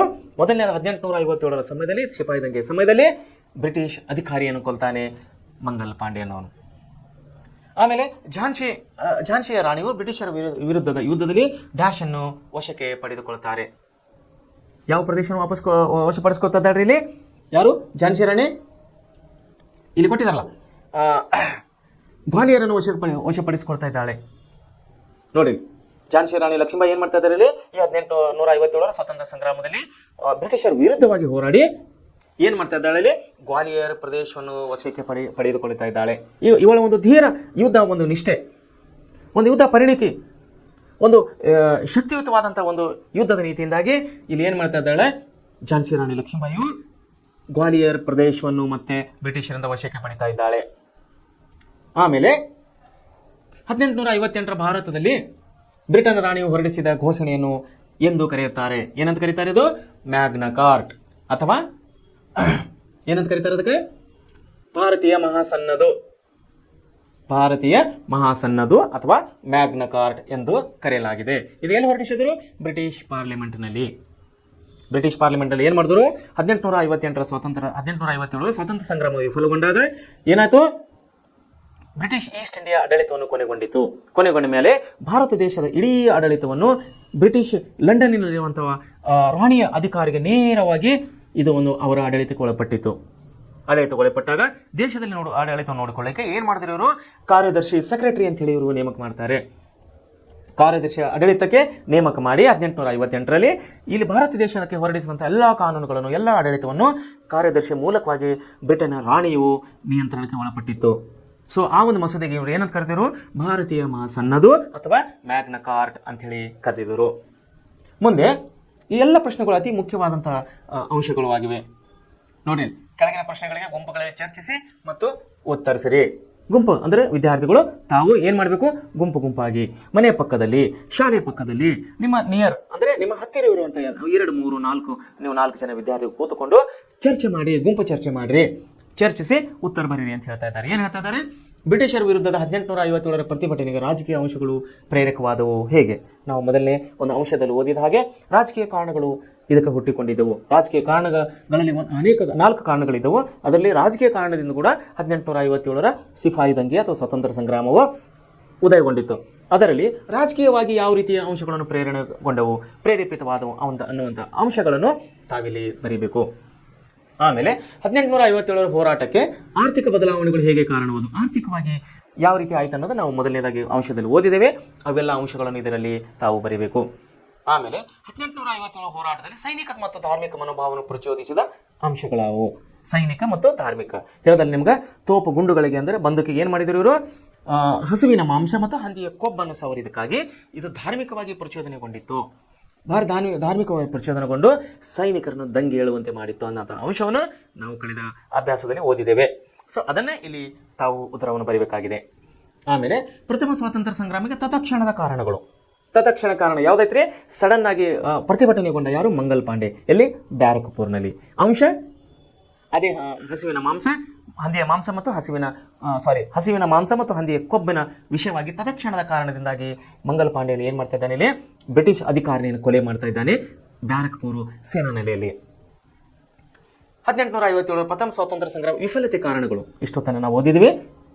ನಮ್ಮ ಸೈನಿಕರಲ್ಲಿ ಏಕತೆ ಇರಲಿಲ್ಲ, ಒಂದು ಪ್ರೀ ಪ್ಲಾನ್ ಆಗಿರಲಿಲ್ಲ, ಮತ್ತು ಸುಸಜ್ಜಿತ ಶಸ್ತ್ರಾಸ್ತ್ರಗಳು ಇವರ ಹತ್ರ ಇರಲಿಲ್ಲ, ಆಧುನಿಕ ಯುದ್ಧ ತಂತ್ರಗಳು ಇರಲಿಲ್ಲ, ಮಾರ್ಗದರ್ಶಕರು ಮಾಡೋರು ಇರಲಿಲ್ಲ.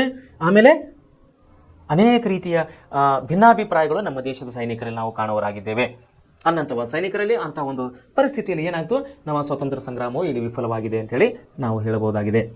ಆಮೇಲೆ 1858 ಬ್ರಿಟಿಷ್ ರಾಣಿಯ ಘೋಷಣೆ ಇರಿದ್ದ ಅಂಶಗಳು. ಯಾವ ಅಂಶಗಳು, ನಾವು ಈಗ ತಾನೇ ಓದಿದ ಹಾಗೆ ಒಂದೇನಂದ್ರೆ ಕಂಪನಿ ಏನಾಯಿತು, ರಾಜರೊಂದಿಗೆ ಮಾಡಿಕೊಂಡಂಥ ಒಪ್ಪಂದಗಳನ್ನು ಅಂಗೀಕರಿಸಿದರು. ಸಾಮ್ರಾಜ್ಯ ವಿಸ್ತರಣೆ ಆಕ್ಷೇಪವನ್ನು ಇವರು ಕೈಬಿಟ್ಟರು. ಭಾರತೀಯರಿಗೆ ಸುಭದ್ರವಾದಂಥ ಸರ್ಕಾರವನ್ನು ಕೊಡ್ತೇವೆ ಅಂತೇಳಿ ಇವರು ಭರವಸೆ ಕೊಟ್ಟರು. ಕಾನೂನಿನ ಮುಂದೆ ಎಲ್ಲರೂ ಒಂದೇ ಅಥವಾ ಸಮಾನರು ಅನ್ನಂಥ ಒಂದು ಅಂಶವನ್ನು ಇವರು ಜಾರಿಗೆ ತಂದರು.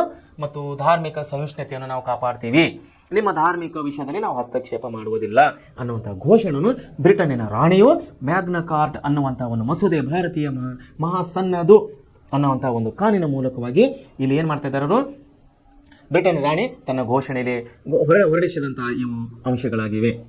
ಆಮೇಲೆ ಚಟುವಟಿಕೆಗಳು. ಭಾರತದ ಭೂಪಟದಲ್ಲಿ ದತ್ತು ಮಕ್ಕಳ ಹಕ್ಕಿಲ್ಲ ಎಂಬ ನೀತಿಯಿಂದ ಬ್ರಿಟಿಷ್ ವಶವಾದ ಸಂಸ್ಥಾನಗಳನ್ನು ಗುರುತಿಸಿರಿ. ಆಮೇಲೆ 1857 ಹೋರಾಟವು ಏನಾಯ್ತು, ಭಾರತೀಯರಿಗೆ ಪ್ರಥಮ ಸ್ವಾತಂತ್ರ್ಯ ಸಂಗ್ರಾಮ ಈ ವಿಷಯ ಬಗ್ಗೆ ತಜ್ಞರಿಂದ ಅಂದರೆ ವಿಷಯವನ್ನು ಅರಿತರಿಂದ, ಮೇಧಾವಿ ಬುದ್ಧಿಜೀವಿಗಳಿಂದ ಈ ಬಗ್ಗೆ ತಜ್ಞರಿಂದ ತಾವು ಉಪನ್ಯಾಸವನ್ನು ಏರ್ಪಡಿಸಿರಿ ಅನ್ನುವಂಥ ಅಂಶಗಳನ್ನು ಇಲ್ಲಿ ಚಟುವಟಿಕೆ ಭಾಗದಲ್ಲಿ ಕೊಡಲಾಗಿದೆ. ಸೊ ವಿದ್ಯಾರ್ಥಿಗಳೇ, ಈ 1857 ಸ್ವಾತಂತ್ರ್ಯ ಸಂಗ್ರಾಮದ ಪ್ರಥಮ ಸ್ವಾತಂತ್ರ್ಯ ಸಂಗ್ರಾಮ ಈ ಪಾಠವನ್ನು ಇಲ್ಲಿಗೆ ಮುಕ್ತಾಯವಾಗ್ತಾ ಇದೆ. 1857 ಸ್ವಾತಂತ್ರ್ಯ ಸಂಗ್ರಾಮವನ್ನು ಈ ಪಾಠವನ್ನು ಇಲ್ಲಿ ಮುಕ್ತವಾಗ್ತದೆ. ವಿದ್ಯಾರ್ಥಿಗಳೇ, ತಾವೆಲ್ಲರೂ ಈ ಪಾಠದಲ್ಲಿ ನೋಡಿದಂಥ ಎಲ್ಲ ವಿಷಯಗಳನ್ನು ತಾವು ವಿಶೇಷವಾಗಿ ಗಮನದಲ್ಲಿ ಇಟ್ಕೋಬೇಕು, ನೆನಪಿನಲ್ಲಿ ಇಟ್ಕೋಬೇಕಂತೇಳಿ ನಾನು ಇನ್ನೊಂದು ಸಾರಿ ನಿಮ್ಮನ್ನು ಹೇಳ್ತಾ ಇದ್ದೀನಿ. ಸೊ ನಾಳೆ ನಾವು 2ನೇ ಪಾಠ ಅಂದರೆ ಭಾಗ 2ರಲ್ಲಿ ನಾವು 18ನೇ ಪಾಠ ಅಂದರೆ 17 ಪಾಠ ಮುಗಿದು ನಾವು 18ನೇ ಪಾಠ ಅಂದರೆ 18ನೇ ಅಧ್ಯಾಯಕ್ಕೆ ಬರೋರಾಗಿದ್ದೇವೆ. ಸ್ವಾತಂತ್ರ್ಯ ಹೋರಾಟ 1857 ಏನಾದ್ರೆ ಪ್ರಥಮ ಸ್ವಾತಂತ್ರ್ಯ ಸಂಗ್ರಾಮ ಅಂದರೆ ಪ್ರಾರಂಭ, ಜಸ್ಟ್ ಮುನ್ನುಡಿಯಾಗಿದೆ. ಸ್ವಾತಂತ್ರ್ಯ ಸಂಗ್ರಾಮವನ್ನು ಯಾವ ರೀತಿ ನಡೀತು ಅನ್ನೋದ್ರ ಬಗ್ಗೆ ನಾವು ನಾಳೆ ಪಾಠದಲ್ಲಿ ಓದೋರಾಗಿದ್ದೇವೆ. ಸೊ ಇಲ್ಲಿವರೆಗೆ ಬಂದಂಥ ಎಲ್ಲ ಅಂಶಗಳನ್ನು ತಾವು ಒಳ್ಳೆ ರೀತಿಯಲ್ಲಿ ಓದ್ಕೊಡ್ರಿ, ವಿಷಯಗಳನ್ನು ತಾವು ನೆನಪಿನಲ್ಲಿ ಇಟ್ಟುಕೊಡ್ರಿ. ಮುಂದೆ ಬರುವಂತಹ ತಮ್ಮ ಪರೀಕ್ಷೆಯ ದೃಷ್ಟಿ ಹಾಗೂ ಮುಂದೆ ಬರುವಂಥ ನಿಮ್ಮ ಎಲ್ಲ ಸ್ಪರ್ಧಾತ್ಮಕ ಪರೀಕ್ಷೆಗಳಲ್ಲಿ ಇವೆಲ್ಲ ಅಂಶಗಳನ್ನು ಅತಿ ಮುಖ್ಯವಾಗಿವೆ ಅಂತೇಳಿ ನಾನು ಇನ್ನೊಂದು ಸಾರಿ ನಿಮ್ಮನ್ನು ನೆನಪಿಸಲಿಕ್ಕೆ ಇಷ್ಟಪಡ್ತಾ ಇದ್ದೇನೆ. ಧನ್ಯವಾದಗಳು.